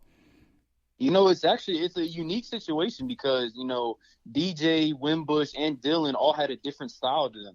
Wimbush threw a beautiful, beautiful deep ball. Dylan was accurate as heck. DJ can throw on the run. So, as a receiver, you just kind of had to get adjusted to you had no idea what quarterback's going to go in during what set of practice. So we might do 7-on-7. We got DJ going with the ones. We go to team. We got Wimbush throwing to us. We go to one-on-ones. It's Dylan. So, it was definitely a learning curve for all the receivers, but you just had to make the most of the opportunity of whoever was in. And I feel like, it was a good battle. It was a good experience. And, ultimately, DG ended up being the guy. And I feel like just seeing his progression from coming in as a freshman, being third on the depth chart, to seeing what he's done even up to now is just, really impressive. And I've seen that all the way back into, his first year just in practice, just seeing him, how he approaches the game, how he takes care of his body. So I knew we were going to be in good hands, whether it was Wimbush, DJ. That's the crazy part about it. So I really wasn't stressed as to who the quarterback was. It was more just of a adjustment thing in practice, just who's going to throw you the ball, I know it sounds like a silly question, but does Dylan being left-handed change things for you? Obviously, the ball comes off his hand a different way. It spins a different direction. Does that change things for you as a receiver? Do you have to get used to that? Yeah, it actually is a big difference because, with righty quarterbacks, the ball spins to my right hand. So my dominant hand will always be the first hand that kind of touches it. With Dylan, it's the opposite. It spins to my left hand first. So it was kind of an adjustment. And, of course, being a lefty, him rolling out to the left, he's going to be a better thrower than him going to the right. So it's kind of like when you're doing scramble drills, you're trying to get open, trying to create a big play. You ain't going to go to his opposite, where he's rolling to, his weak side. So, it was definitely a big adjustment coming in with a lefty, just getting those extra reps in, just really getting used to that lefty spin. So 2019, we lose a total of 3 games by 7 points total. Obviously, a lot of close ones, a lot of heartbreaks. Do any of those games stand out to you more than another, of a game that still kind of haunts you, that you look back and go, man, we really should have had that one? Honestly, it was 2 games. I feel like, the Pittsburgh game, that just killed me, watching just how that game ended up ending, being in such a deficit and coming all the way back and just coming up short. That game kind of ate me alive. And, I feel like besides the Pittsburgh would be Cincinnati as well, because we made a kind of a late game push. And you really think about it, Cincinnati ending off of a 4th down or something like that, where they converted a 4th down, and Pittsburgh ended off of what should have been, 4th, and they get off the field. They go down and score on one of the last plays of the game. So it was just, Pittsburgh and Cincinnati kind of just didn't sit well for me all year. And that kind of just gave us, fuel to the fire to just, keep it going. And I feel like ultimately, how Tulsa went, that was kind of just the nail in the coffin. So yeah, I feel like, we had Christopher Deloach on like 3 weeks ago, and when we asked him a question, I'll ask you, what's it with Tulsa, man? Like how does that happen? Like 2 years in a row, man. How frustrating is that to you guys, that Tulsa always seem to figure out a way to have your number? Man, I'm telling you, it's one of the worst things because, actually I didn't play in the 2020 version. Yeah. Even watching that on TV, it was just eating me alive, just seeing, we get to a huge lead on Tulsa and then they end up coming back. But I just feel like they always just had the perfect game plan for what our offense was, as far as if you really go back and watch the film, they play a weird defense. It's not no average, regular, 2 high safety, 1 high safety. They play a weird defense that, really is the kryptonite to our offense. We're an offense that's up tempo, go deep. Well, that defense stops everything deep and closes the middle. So it was just I feel like they ultimately had a a really good game plan against us the 2 years we played them. And on top of that, they had a handful of really good players. I mean, one of those guys, I think his name is like Xavier Collins. He might go day one, day two, so they had a lot of good senior leaders on that team. But I'll never forget them Tulsa games, man. Those are two that will always eat me alive. Yeah, you talked about the endings of the Pittsburgh and the Cincinnati game. The first Tulsa loss, too, we had them stopped on 4th down, remember? And then we had too many men on the field. Yeah, exactly. That was a killer, man. Every one of those losses that year were just killers. But you personally, you had a knack for just catching the deep ball. Is that the most fun route for you to run, just going deep? And it seems like Heupel called that one a lot for you guys. Yeah, absolutely, man. I feel like, God gives everybody different gifts on the field. I'm not the tallest guy. I'm not the biggest guy. But, one thing God did give me is speed. And that's one thing that I'm always going to use for, the rest of my career. And at UCF, Heupel's offense is a vertical offense. So every time I saw single high coverage or no safety or, press man on me, I'm thinking in my head, I'm going deep. I got to go deep, make a big play, create some momentum. So that's something I pride myself on, college, and eventually I'm going to take to the NFL is just, creating those big plays, getting open down the field. So how often when you guys line up, do you know where you're going until you read the defense? Is everybody reading the defense and then you're deciding whether you're going deep or are you cutting it out to another route? Or so it's kind of like, the unique part of UCF's offense was it was a lot of option routes. So, we would call a certain play and I have a couple options. I could go in the middle, I could go deep, or I could hook it up. And, a lot of the times pre-snap read, if I'm looking at the safety and it's a one high safety and the cornerback's pressing me, I'm thinking in my head, I got to take this guy deep because you rarely going to see, press man, one high safety against, our offense, especially towards the later years when people started catching on to what we were doing. So, anytime I got, a one high safety or no safety help and my cornerback's pressed on me, I'm going to bet on me every time and I'm going to go deep. So. Is that the same thing with the receiver on the other side? Is that why we see so many guys going deep together? Yeah. I mean, that was the offense, man. It was kind of a, back and forth deal. So it was kind of, Flash would be on one side, he's going to go deep this play. Now it's my turn to go deep this play. So it's kind of just really just trying to catch that defense off guard and, create a big play. So after the 2019 season, coming into 2020, we lose Gabe Davis, who seemed like he was the safety blanket for Dylan Gabriel his freshman year. Now he's gone. You're going to come in, and you're supposed to be the number one guy. What were your feelings in the offseason coming into this year? Man, I just know that, in my head, I was like, I have a lot on my shoulders, talking with Coach White or, the old receiver coach. And I was just thinking in my head, like, this is the year where I need to become that dude. I was at Ole Miss. I had people like DK and AJ, were taking over the offense. I came to UCF. Gabe was over there balling, doing his thing. And, I finally got an opportunity to where it was up for grabs to who was going to be the guy that we were going to count on when we need a big play. And so I just used that, and just worked my butt off, man. I was just every day, catching, running routes, working on my strength, my speed, and always had in the back of my head, this is the year where I gotta become that guy. So, that was my mindset just coming in preseason, 100%. Well, you make that sound really easy, Trey, but the challenge became COVID-19 hits, as as sort of the spring comes along, and that derails your spring game and obviously a lot of stuff after that.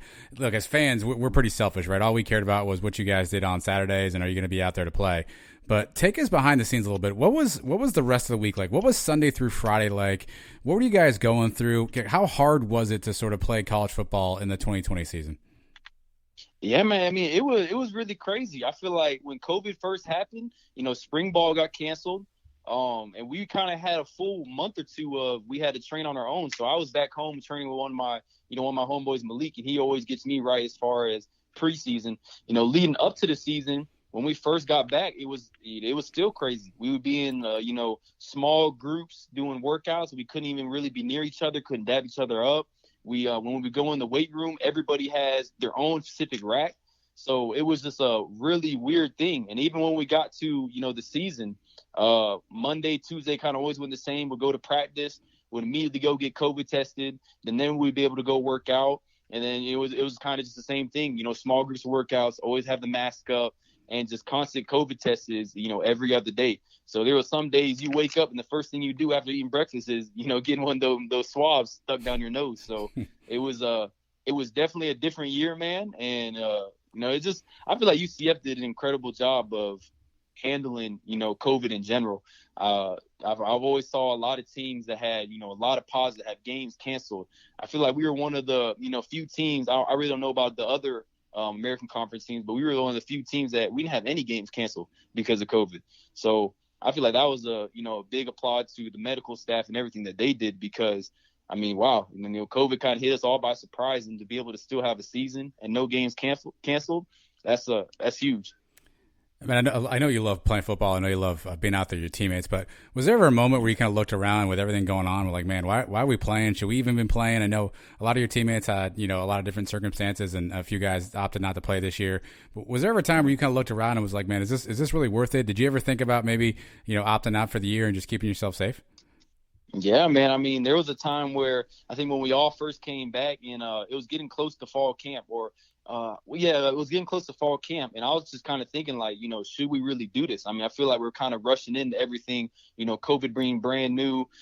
People were telling us we had to practice with masks on, and I'm just thinking, like, man, like, dude, is this really worth it? Because, what if I get COVID and I go back home to mom, and trying to just hang out with mom and my brother, and, I pass it on to them. So, those thoughts always went through my head. But, just seeing the process of how UCF took the constant COVID tested, I honestly felt safer going through the season rather than just being back home, because back home, I'm never getting tested. I'm probably rarely wearing a mask. I'm probably, going out, not washing my hands, or someone constantly telling me to mask up and wash my hands. At UCF, I'm getting COVID tested almost every other day. I'm knowing what's, if I have it or not. I'm constantly having people, wash. I got to wash my hands, put hand sanitizer on. So, ultimately, when I was just, thinking big picture, I felt honestly safer going through the process of getting tested every day, keeping my hands washed, keeping my mask up, and, being by myself, at my Orlando crib, rather than just opting out and being back home, with everybody else. So. Well, hearing that makes me hate to ask you this next question, but so you go through all of that. We get to the first game. We're playing Georgia Tech, and you were lighting Georgia Tech up. You had 4 for 94, 2 touchdowns. Yep. You catch that second TD, and obviously you land hard on the ground. Did you know something was wrong as soon as you landed? Man, I knew. I didn't know what it was, but it just felt like there was a sharp pain, like, in my chest area. And I remember, I tried to get up, and it was kind of it felt like I got the wind knocked out of me. That's what I initially thought it was. And, I just kind of stayed on the ground. I tried to just keep breathing, hope my wind came back. And, ultimately I felt good. I even told Miss Mary as she was checking me, like, she was like, where does it hurt? I was kind of just pointing to my chest. It just hurts in this area. And I ultimately told her, I said, I'm good. And so I got up and walked. And immediately when I took my first 2 steps, I knew something in my upper, I don't know if it was a collarbone, my shoulder, like something in that area was not right. And I immediately told Miss Mary and told all of them, I said, I don't know if I could go back in, like something's not right. And, that's immediately when I went back and got x-rays in, and that's when I found out the bad news. So it was just, it was just wild, but it just shows how, football is a dangerous game. That's a play that I've made countless times in my career, catching that ball and landing like that. And it was just the one time where the ball's in the wrong spot, the amount of pressure getting put on me with the defender landing on me, and, something like that happened. So it was unfortunate, but man, did I learn a lot just going through that whole recovery process, 100%. Yeah, tell us a little bit about the rehab process. When you first get hurt, did they give you a diagnosis, how many weeks you were going to be out? And did you have a goal in mind when you wanted to get back out there?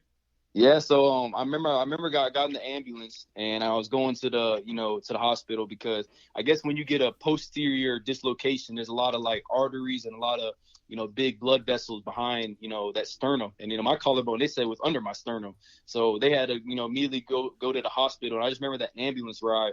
I think I was with Ed and one of the team docs, and I was bawling my eyes out, calling my mom, just thinking like, why me, like why this timing, why would I go through this, during this time. And I just told Ed, I said, how long does it take to recover from a collarbone?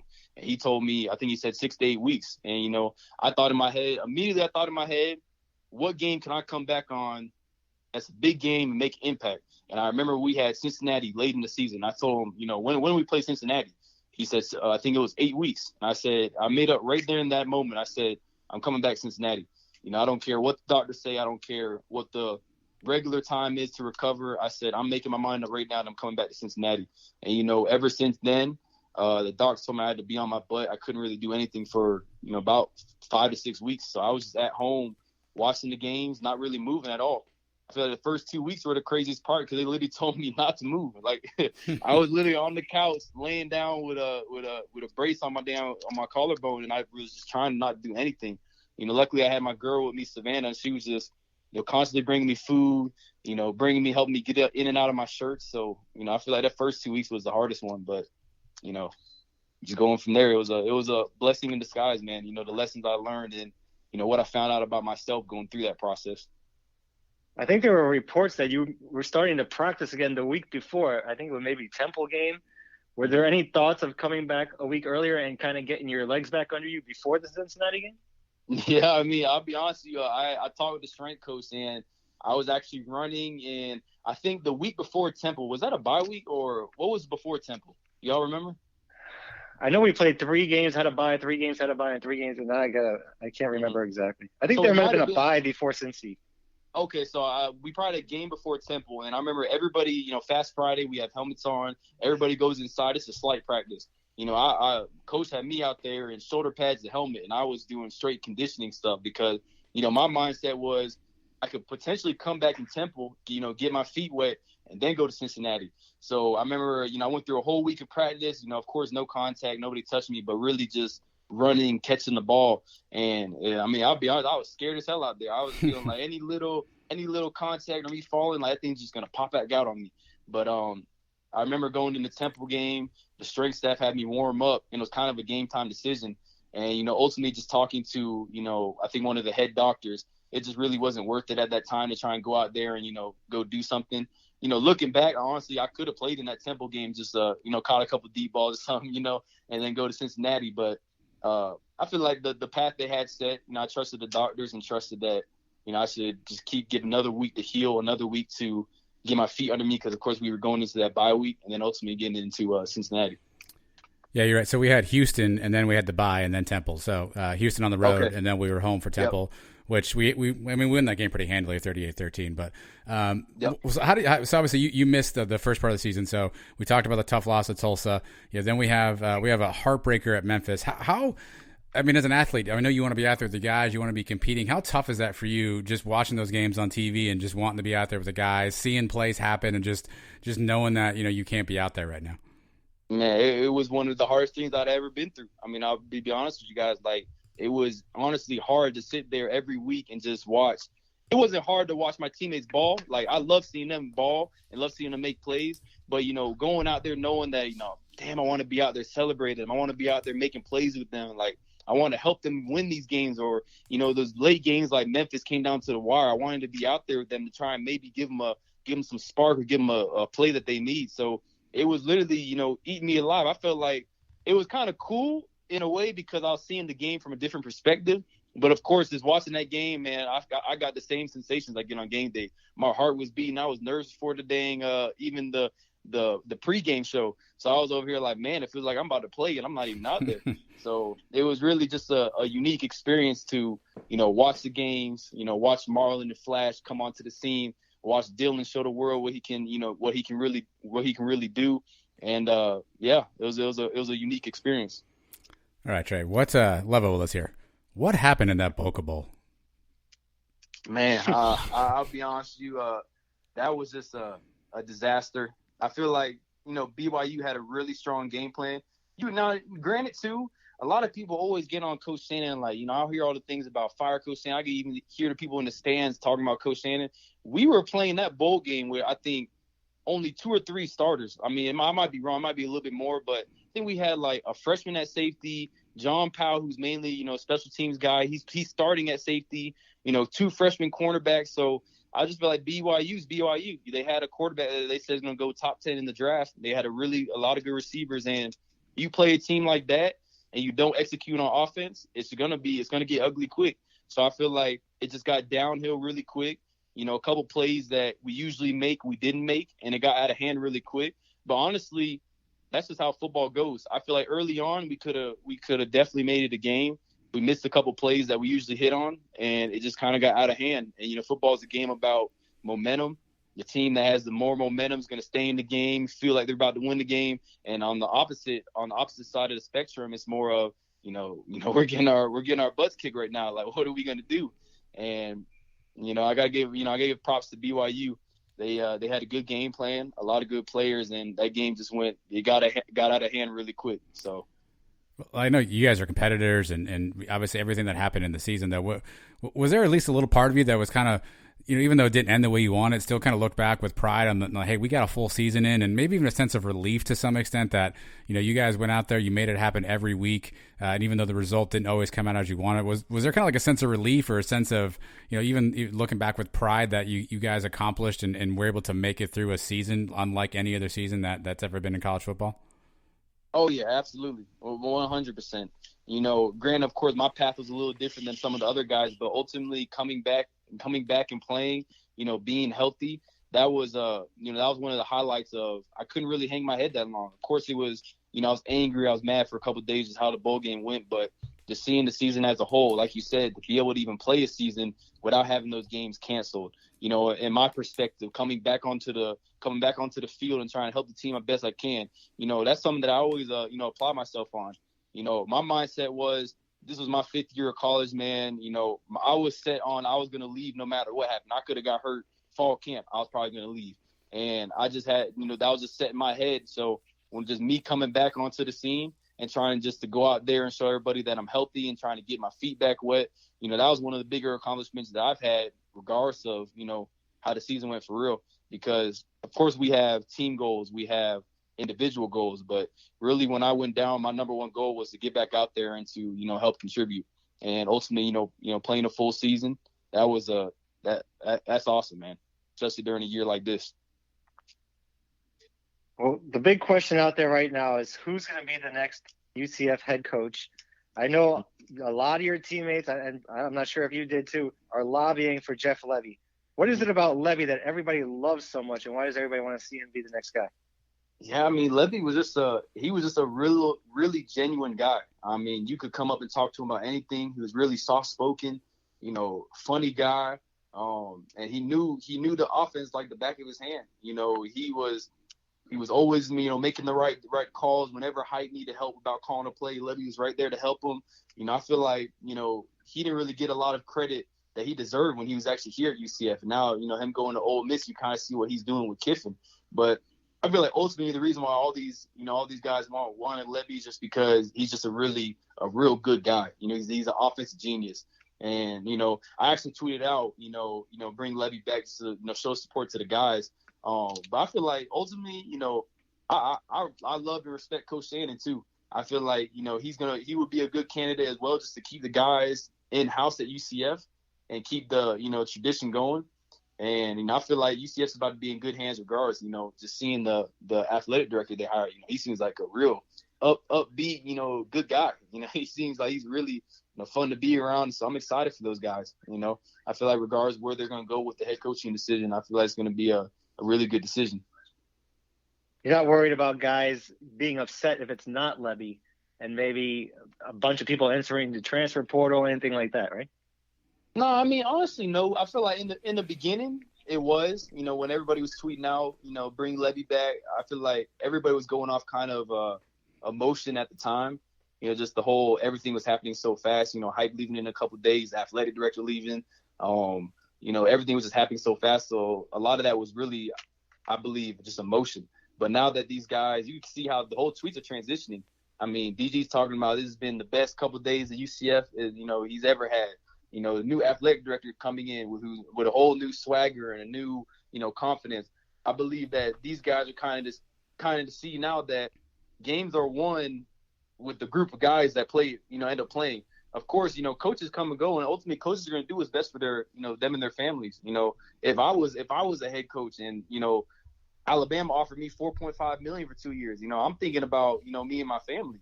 And that's just how everything is. That's how humans are. So, but the game of football, I believe, is won with the people in the locker room, the guys that you grind with on fall camp, the guys that you're sprinting your butt off, you're in the weight room every day with, those bonds you make. that's what ultimately wins games. That's what's going to bring championships. I think even the athletic director said, what is his name? I don't want to keep calling him the athletic director. Do y'all know his name? Terry Mohajir. Mahajir. Okay. Well, Terry, basically, I think he said something. He said something about, the locker room is what wins games, and I feel like that's true. So I believe, regardless if it's Shannon, Levy, or whoever he decides he wants to bring in, the guys are, have a really strong bond right now, and I feel like are all bought in. So. Well, you mentioned that bond. So a lot of people, Trey, are interpreting some of the things that are said. You mentioned Dylan Gabriel's tweet about best 2 days, and some people are saying, is it a coincidence? Those are the first 2 days without Coach Heupel. Obviously, you heard some former players. We had Doug Gabriel on the show. He kind of made some comments about what his thoughts were with Josh Heupel. What was your experience like playing with Coach Heupel? Obviously, we've heard some people say some stuff here and there, right? Some people whisper, but you were in the locker room. You knew him. You met him. You lived with him almost every day. What was your experience playing for Coach Heupel? I like Coach Heupel.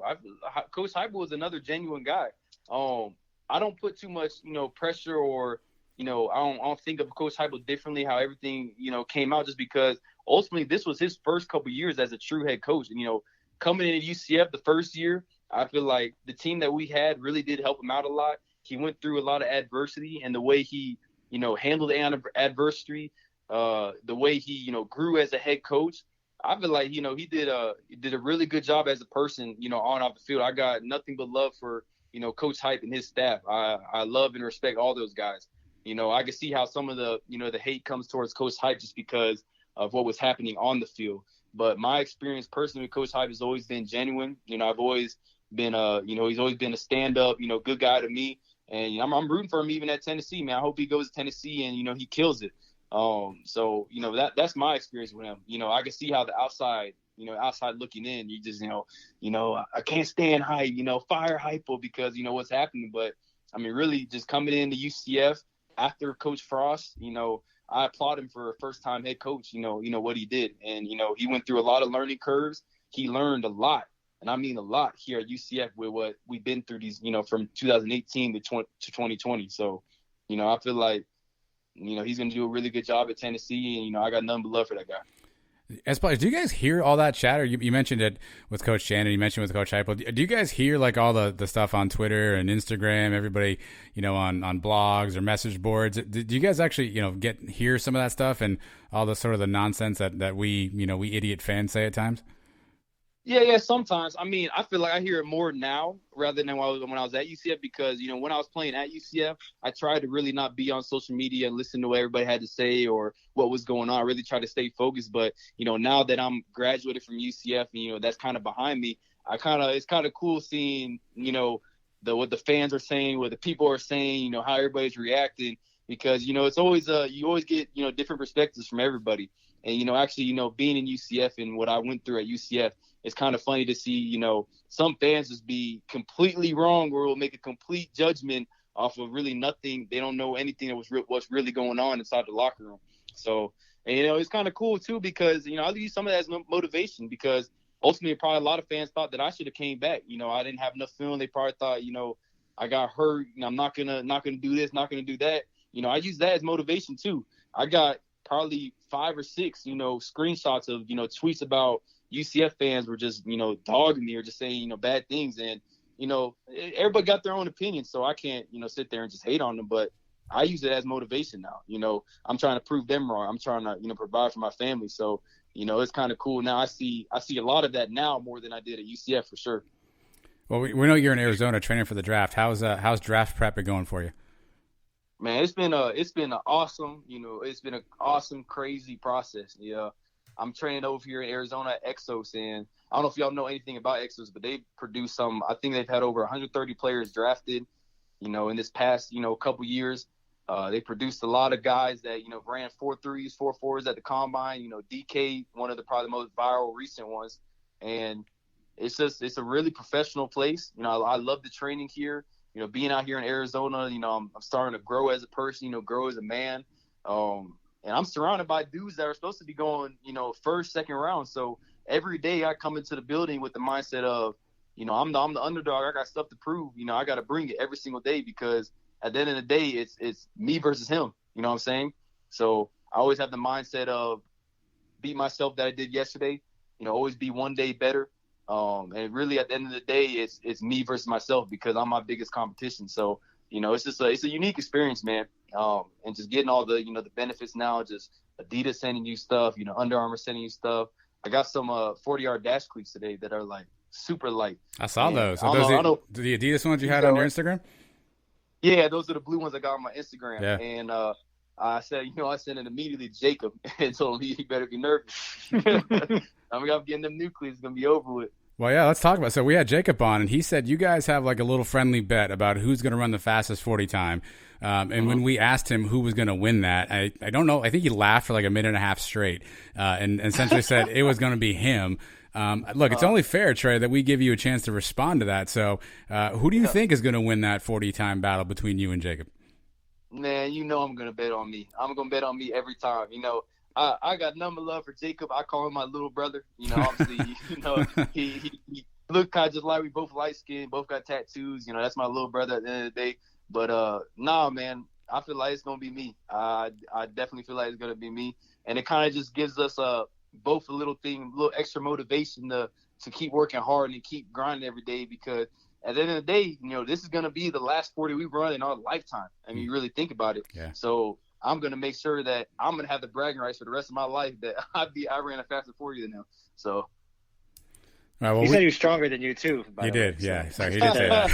Man, he probably said. I couldn't imagine what he probably said, but I love that dude, man. I FaceTime him on the daily, man. We talk about our experience and what we're going through, and I talked to a lot of the guys too. Richie, Marlon, a lot of those guys, and I feel like our pro day is going to be crazy. Of course, COVID is going to kind of limit to. It's probably just going to be different, because COVID is just kind of changing everything, but. From a talent standpoint, I just feel our pro day is going to be up there with some of the best ones. So, all right. So we end every interview with a couple of rapid fire questions. Could be about music, movies, sports, anything in between. So are you ready for some of these hard hitting questions? Yeah, let's do it. Well, here's my first one for you. So we asked Jacob who he would put in his group if he started a musical group. And he said that he would have you in there, but only because of your boy band good looks. So I don't know if you want to respond to that. That's up to you. But if you were going to make your own musical group with your current or former teammates, and you could pick 3 other guys to be in the group with you, who would you pick? Let's see. I'm definitely going to pick Jacob just for the looks because I know he's going to be the main guy, the cover album, everything. I feel like I'm going to go with I'm going to have Gabe in there too. Because Gabe was always singing tunes or talking about beats or whatnot. And I would probably have, let's go Tay Gowan. Because Tay Gowan actually raps. So yeah. I'm going to have Tay Gowan in there too. Good call. What's your favorite touchdown that you scored at UCF? Dang, that's a hard one. Let me think. Honestly, I feel like the Stanford game, the first touchdown I had against Stanford, that's probably my best one at UCF. And I feel like just because the how big the game was, the crowd, Stanford coming in, a Power 5 team, and just being able to make a big play like that, create momentum. I'll never forget scoring that touchdown. Just looking at my family, beating my chest. That was a good feeling. I thought you were gonna go Cincinnati 2018. College game day. Oh man, y'all remember that one too? That was a crazy. I was more like my head was all over the place on that touchdown because I think I dropped the touchdown with like 2 plays earlier from that, so I kind of caught that one and was just like, dang, thank God I caught that one. But Stanford was definitely my favorite. All right. Do you have a favorite Heupel-ism? So he has a bunch, right? Go 1-0, play snap to whistle, all 3 phases of the game. Everybody loves to compete. Get out there on the grass. Did you have a favorite? Did you have a favorite Heupel-ism? Man, hearing those right now, I can just see Hype saying all of that. It's funny, man. I would probably just say, go 1-0 because he said that every day. I'm talking about every day for everything, whether it was weight room, sprints, practice, go 1-0. So I feel that's gonna stick with me for a long time. Did you guys ever roll your eyes after a while? Were you guys hyped up by it? Like, did it kind of lose some of its luster after he said it over and over and over again? Oh, absolutely, man. I mean, it was more of a thing where we already knew it was coming before, he even said it. So it was kind of if he didn't say it, we'd be like, whoa, what's going on? We were kind of like waiting for it. It's going to come eventually. So.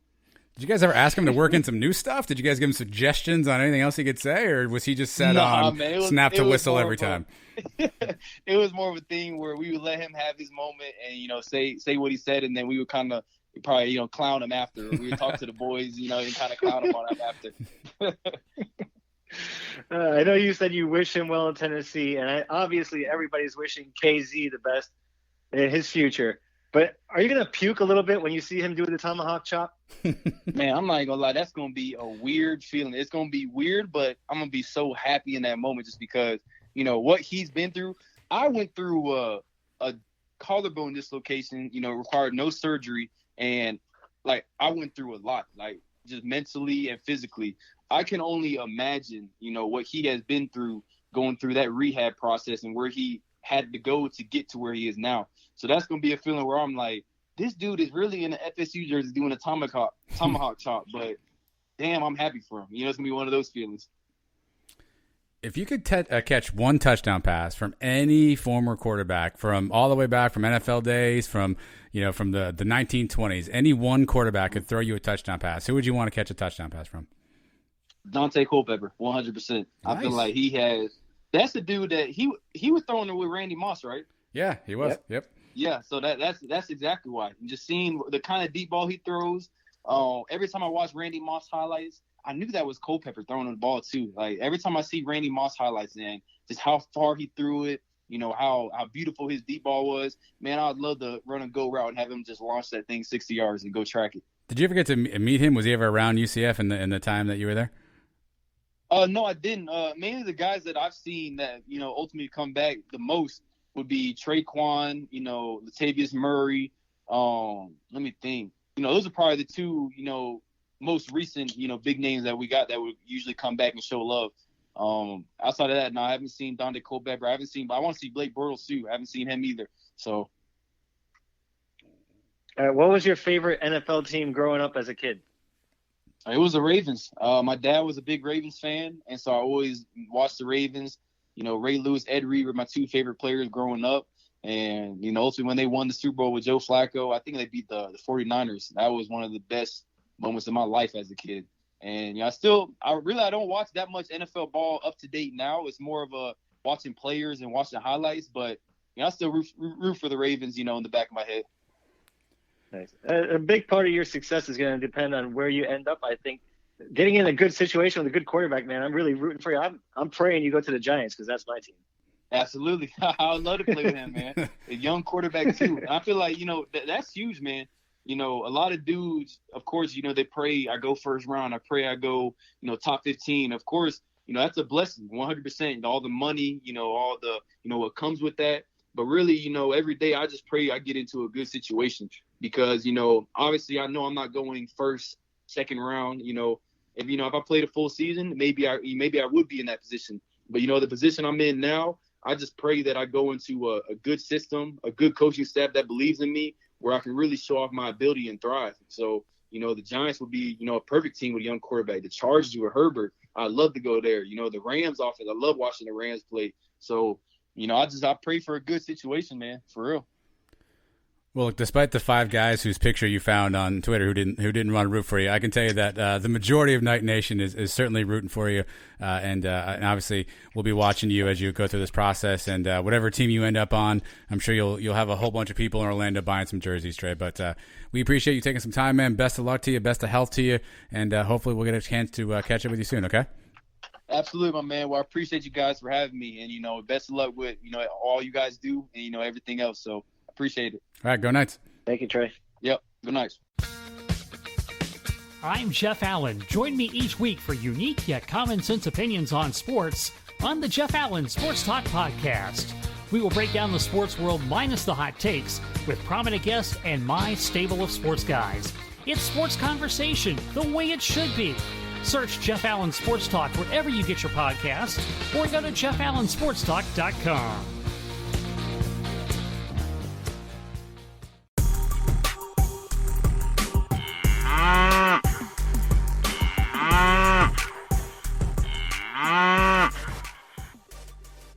All right, I look forward to the day, Mike, when we can have the Terry Mohajir sound leading us in the cow of the week. We still got some time for that. But Let's recap for a quick second, Mike. Listen, Tre Nixon was as good as advertised on the field. He was in that interview. Answered every question. I feel like he gave a lot of honesty. And listen, he I don't think we all kind of knew what he was going through this season. I think we knew he was hurt, but to kind of understand the extent of his injury, but how much he wanted to be back on the field playing for UCF and his goals and all that stuff. It was really interesting to hear that, because obviously Heupel didn't provide much context on the injury, so kind of hear what he went through was really telling. I mentioned at the beginning of the show, now one of my favorite interviews. The guy was great. I love talking to him, and you didn't really see him do too many interviews in the last few years, and I was very impressed with him. The injury this year was tough, man. He looked like he was primed for a huge season. He looked like he had put on weight. He looked stronger in that Georgia Tech game. He was dominating them. I was very excited for him this year, and that was devastating. But it also shows that guys, people were questioning him and Jacob Harris, and why is everybody leaving? Everybody just wants to get out of here as fast as possible. His mind was made up before the season started. This was going to be his last year, whether he got hurt or not. He knew. He's been in college 5 years. This is his time to go. So he knew this was going to be it for him, and that's what he told us. I wish him the best. I told him I hope he ends up on the Giants. I hope he does, because I really enjoyed watching him play. We can use a speedy receiver like him, and I wish him nothing but the best, man. Great kid, and hopefully we can have him on again, because I really like talking to him. Yeah, I mean, listen, he's the kind of guy that, not that I don't root for any UCF guys, but after listening and having the conversation with him, like, I'm really pulling for him to find a spot on an NFL field somewhere, make a practice squad, do something, because, he just seems like a really good kid, the kind of kid you want to pull for. What's funny, I'll tell you guys behind the scenes, we've been trying to work on that interview with Tre for a while. And what's funny is he's in Arizona, as you mentioned, training for the draft. And he's very serious about his schedule. So he was like, I've only got this time and this time, because I have to get home. I have to make sure I rest. I have to get my shower. I have to eat, and I have to make sure I get plenty of sleep. Like, he's that disciplined that we were trying to squeeze in the interview, because he wanted to make sure that he was able to get his food in and get enough sleep for his training the next day. That's how seriously he's taken this whole draft thing, as well he should. So he's a guy that I'm rooting for. Obviously, I thought it was funny too, Mike. He's got some screenshots of some people who said that he should have come back. I don't think that's us. I hope it's not us. But 5 of you out there apparently have said that about Tre Nixon, and he knows who you are. So if we think that the kids don't listen to or don't absorb social media, that's interesting to hear that he actually does have some of that stuff saved. I think it was a couple weeks ago where we did not have an interview, and it was supposed to be him, and we just couldn't work it out with the times and everything. And I'm just glad we were able to do it now. And there's so many idiots out on Twitter that there's plenty of motivation for everybody. And I'm kind of surprised we don't get as much hate or any hate on Twitter at this point. Well, now you just asked for it. Here we go. I would love to get some haters. I'm waiting for the haters. People that just listen because they hate us, that's even better. Those are better than the regular. I guess you got people that love you, but let's build up our hater group. I'm missing some of those. Please come after us. Well, apparently he did hear you in the stands yelling for Randy Shannon's job. So I think he did express that he heard that. I'm not saying he said it was the Boca Bowl, but I'm not saying he didn't say it was the Boca Bowl, Mike. Well, there was a lot of beers that night. I don't remember yelling at Randy Shannon. I remember myself yelling more at Heupel. And it turns out I was right on that one. Turns out, you know what? I got to hand it to you. You actually did. You did make it out on top of that one. So either way, root for Tre Nixon. Why don't you? A good kid, and he's obviously a UCF guy. So thanks to Tre for taking some time to join us. And then Cow of the Week. This is what we do. We find something to make fun of. Something we don't like, something that happened that was just bad or awful or ugly or cringeworthy, Mike. I'll let you take away the first honors and tell me who you think is Cow of the Week. Well, we kind of just got led right into it, because I'm going with a lot of people on these social media sites, Twitters, the message boards, all the haters I was just referring to that I want to hate on me, that were hating on the Gus Malzahn hire and hating on the not hiring of Levy. A bunch of people that are crying about it, I think we're about to get the whole Jim Sturk treatment again. People were about to start writing emails to Cartwright and to Mahajer about how they wanted Levy. A bunch of soy boys that want to get their way for everything, crying when things don't go their way. I actually, yeah, soy boy. You know what a soy boy is? Wow, you got really angry. I didn't see that coming. That's the way I look at these people. Oh, I'm not going to support the team if we don't hire Levy. Oh, I'm going to cut my donations back. Oh, I'm going to drop my season tickets. Screw you people. I don't want fans like that. I don't care if we would have hired Mickey freaking Mouse to be our head coach. Guess what? I'm going to still be a UCF fan. Goofy could be the offensive coordinator. I'm still going to keep my season tickets because I like having my season tickets. I like having to support my team. I'm not going to have ever another college team that I root for. Why? Because I didn't go to any other college, which technically is not true. I went to FIU for grad school. But I don't root for FIU. I never attended – the only FIU games I've attended were when they play UCF. And that's my school. That's who I'm always going to root for. I don't care who the head coach is. Yes, I mean, I care, but I'm not the one that's making the decision who the head coach is. And I'm going to support the school no matter who they hire until they give me a reason not to support them. So if we hire a guy and Gus Malzahn sucks in 2 years, then yeah, I'll be saying get him out of here. But right now I'm giving him his chance. I'm giving Mahajer the chance. That's what they were brought in to do. That's what they're getting paid for, is to make decisions like this. So I'll support them as much as I can for now until they give me a reason not to. The people that are bashing it and the people that are not supporting the program now, without a game being played, without a recruit being brought in, without a dollar raise from this athletic director yet, get the hell out of here. We don't need people like that. Those are the people that probably jumped on the bandwagon in the last couple of years anyway. So, yeah, I get that everybody's a fan and it's short for fanatic and people will get emotional, but keep that crap to yourselves. I'm tired of reading all this negative stuff about who we need to hire. Like, these people know any better. Like, these people, everybody's a freaking expert when it comes to stuff like this, right? These people know nothing. It's just like the draft and all this stuff. Everything's a crapshoot. But these people talk like they're experts and they would never be wrong. So these guys are the cows of the week.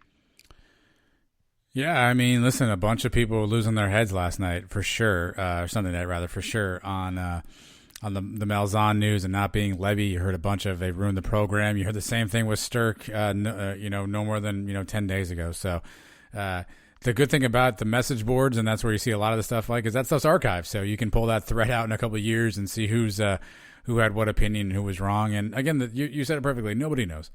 Nobody has any clue what the heck's going to happen next year or the year after that. No one knows where things will be.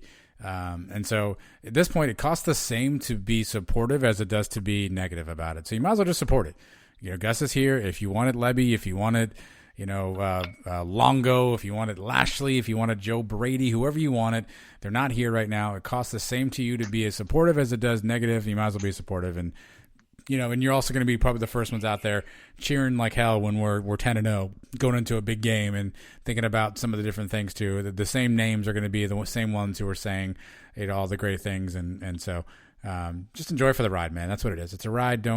It's not real life. Like these are games. They aren't real life. There's more important real life stuff. Enjoy the ride. Some things are going to piss you off, yes, but ultimately, in the end of the day, it's a game. Root for your team. Be upset when they do stuff stupid. Be happy when they do stuff good, and roll with the punches in between. Soy boys. These are the same guys that are during like the game day threads. We're down 7-0 in the first quarter. Oh, fire this guy. This guy sucks. The whole team sucks. This guy can't catch. This guy can't throw. And then we end up winning 52-13. And they just look like idiots. So you don't want that's exactly how I feel now. This is like the first quarter of the game. The game just started. We just hired that new athletic director. We just hired a new head coach. And people are already crapping on him. Get the hell out of here with that. Let the game play out. You definitely don't want guys who can't catch and can't throw. That is not good for a football team. So, I've got one cow of the week. Mike, before I give you this one, can I ask a question? Because I thought about this as my other cow of the week, but I don't know how we feel about it yet. So I figured, what better person to ask about this than you? How are we feeling about Nitro knighting everybody these days? Is that a good thing? Are we okay with all this? Is that a good tradition? Yeah, I noticed it too. The last couple of weeks, he never used to do that before. Is that what you're talking about? I think Malzahn. I think Malzahn and Mahajer are the first two to get knighted that I've ever seen. I think Mohadra did it accidentally, and then Malzahn just did it as a play. Is this going to catch on? Are we doing this now every time? And if so, is this okay, or is this cow of the weekish? I don't know. I don't know how to feel about it. I'm confused. It depends. Are they going to knight us for some reason? I mean, I guess if we you get see the honor, Nitro, that's cool. if you see Nitro, I guess you could ask him to throw a knighting on you, I suppose. No, I don't think he can do it to just anybody. No fans just coming up and say, "Hey, knight me." That can't happen. Then it becomes cow stuff. If it's, you have to earn it. You have to be a high prestige position. You have to be the athletic director or the head coach or have a podcast that people love. You said prestige, Things right? like that. Okay, yeah. Just making sure. So some positions like that I can see. So I would like to get knighted if it's just like the people I said, the head coaches and stuff like that. Then that would be cool. But if he's knighting everybody and everybody, I see Nitro out at the Alumni Center before a game, just knighting, then it kind of loses its prestige there. All right, my cow of the week goes to the good folks at UCF Night News, which is I don't know if it's a student publication. They call themselves the Leader in Night News. And there was a tweet that Night News put out about 1:30 a.m. Into Monday morning in response to Dylan Gabriel's tweet. And it was tagged on Twitter at Dylan Gabriel. And it said, "I wanted to ask you why you made changes to your social media. Our readers are worried it means you will transfer. Will you? Are you disappointed in UCF's Malzahn offer? We owe it to our readers to ask these questions, and we hope you can shed some light." I'm all for the hard-hitting questions, Mike, but 3 hours after something like that happens on a public forum asking these questions, did they think he was going to respond to that? I don't really know what the intention was. I know what they said the intention was. I feel like it's probably more for attention. And if you need any example, the only person on the thread here that was actually supportive of it is one of those weird Mike Oresco burner account guys. There's like 3 or 4 of those guys. It's either Jason Garrett or John Wall or the other guy. It's one of these guys. This one's the Porsche freak guy. It's one of those 3 weird Oresco guys was the only one who actually supported this. The other, I don't know, 70 some odd responses were all like, "Oh my God, please delete this." This is the same publication last week that was up in arms because they couldn't get the Terry Mohadra contract. And so they talked to some sort of an expert from Florida who said that UCF could be in trouble for adding vice president to his title because maybe they didn't follow the rules. It feels like they just kind of bark up trees for some stuff and are trying to get, attention. I'm not really sure what, but this was certainly not the way to go about doing that. I understand if you want to ask him that question. Again, obviously, there's a reason why you can't just go ask student athletes questions. There's protections for that kind of stuff, probably for this very reason. There's a reason why Mike and I just can't find any UCF player that's playing right now and have them on the show. And so I think the Night News people know that. So the whole thing just doesn't make any sense to me. And it was just very poorly timed and just seems like an ill taste. So the good folks at Night News, for probably 2 weeks in a row now, should have been and will be the cow of the week. You're saying they sent this out at what time? 2:30 in the morning? 1:38 a.m. I mean, yeah, you're right. They have to know that these guys are not going to respond to them publicly. If they want to ask him that question, send him a direct message. I'm sure they have other ways of contacting him. They could probably even get his phone number and just send him a message and see if he wants to talk to him, see if he wants to answer that. To do it out in public like that, I don't know. I think they are a student newspaper. They're still learning the ropes. They may not do everything the right way, but I don't know. And going back to these, the Mike Oresco guys, that's all one guy, right? I assume. I don't even know. I blocked that guy a lot. I actually saw you got in like some sort of a Twitter fight with him like a while back, and all of a sudden I logged on and it was like 19 tweets deep, and I was like, why am I watching this? And so I think I blocked the one guy. But I think there's another guy that's the Jason Garrett profile picture, but he's got another name. I think it's John Wall's his name, which doesn't make any sense because Jason Garrett and John Wall, who knows? And then there's this guy, and they have some sort of podcast bio, and I have no idea. I assume it's all the same guy, though, yes.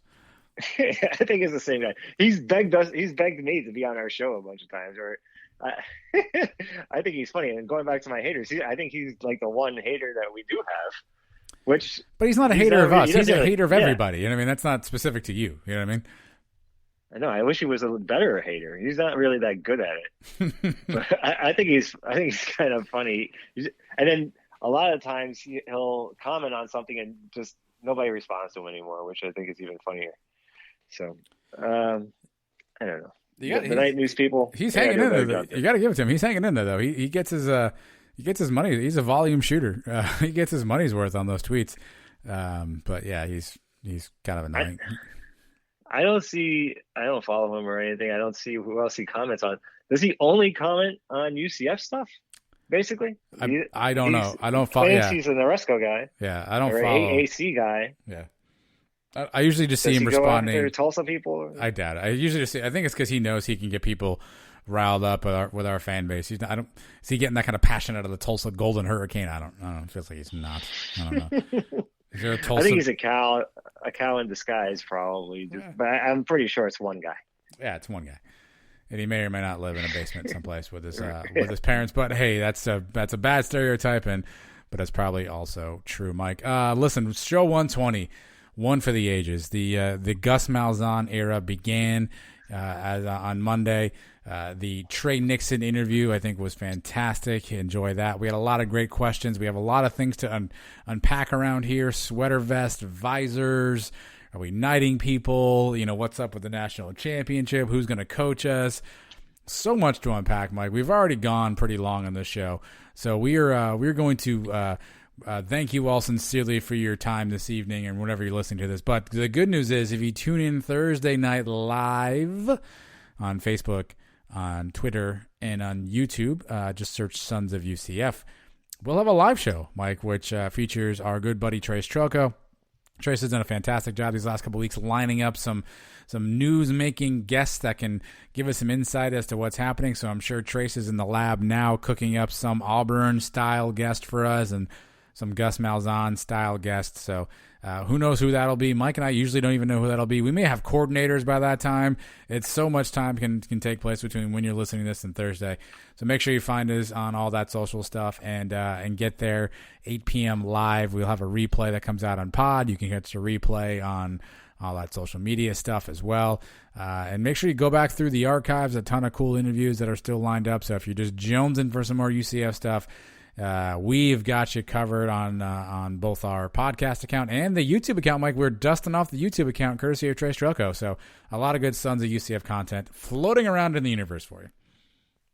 Trace now has officially become a son now that he's throwing our names out in the press conferences. I think he's moved his way up. Hold on. He was stepson. We didn't knight him. I don't know if we're supposed to. I don't know how this worked. I'm not sure we're knighting him with. That's a whole other story, probably. That's a whole other show. Maybe he's the house guest. He came in and he's just eating our food, and now he's sitting on the couch, and now he's on our show. I mean, who knows? I think you start off as a bastard, right? And then you become maybe a stepson of UCF. I think he's full son now. I think he's like the Tom Hagen. He talked about the Godfather, maybe not by blood, but he is one of the sons now. We can debate. I guess you could be Michael. You want me to be Sonny? We need a Fredo. That's what we need, is a Fredo. But he's Tom. Not it. He's a consigliere. He's in.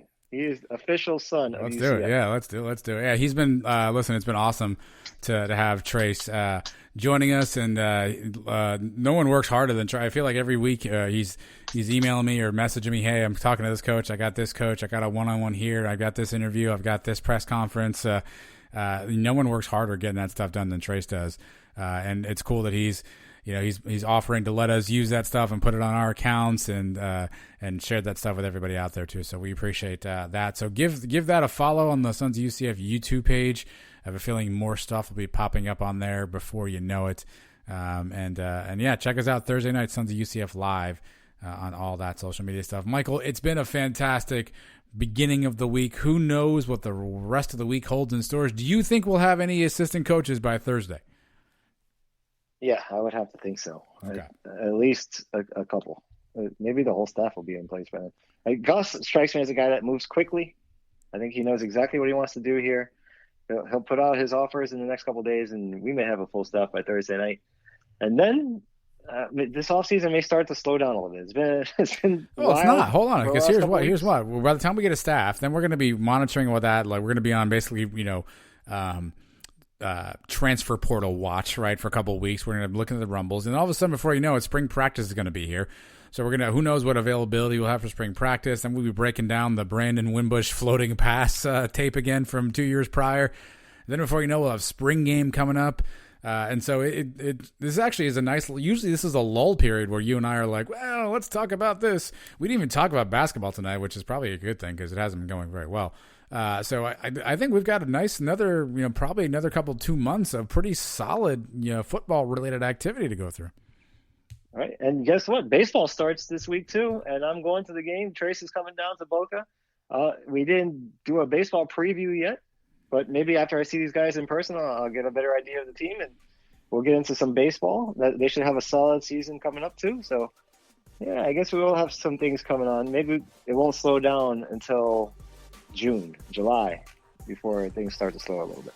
And then before you know it, football season's around the corner. Look at that. Things are just looking up for all of us here. But again, Thursday live, be there, be square. If you listen to this entire thing, we appreciate you for doing that. Make sure you follow us and all that stuff. Subscribe to the podcast. Subscribe to all the channels. Make us your favorites, and we will appreciate that forever, except for the crazy Mike Oresco burner account. Guys, you guys do not need to make us your favorites. But we will chat with everybody later on this week. Everybody stay plugged in, and let's keep riding this roller coaster, Mike. Until then, everybody go Knights. Sure, John.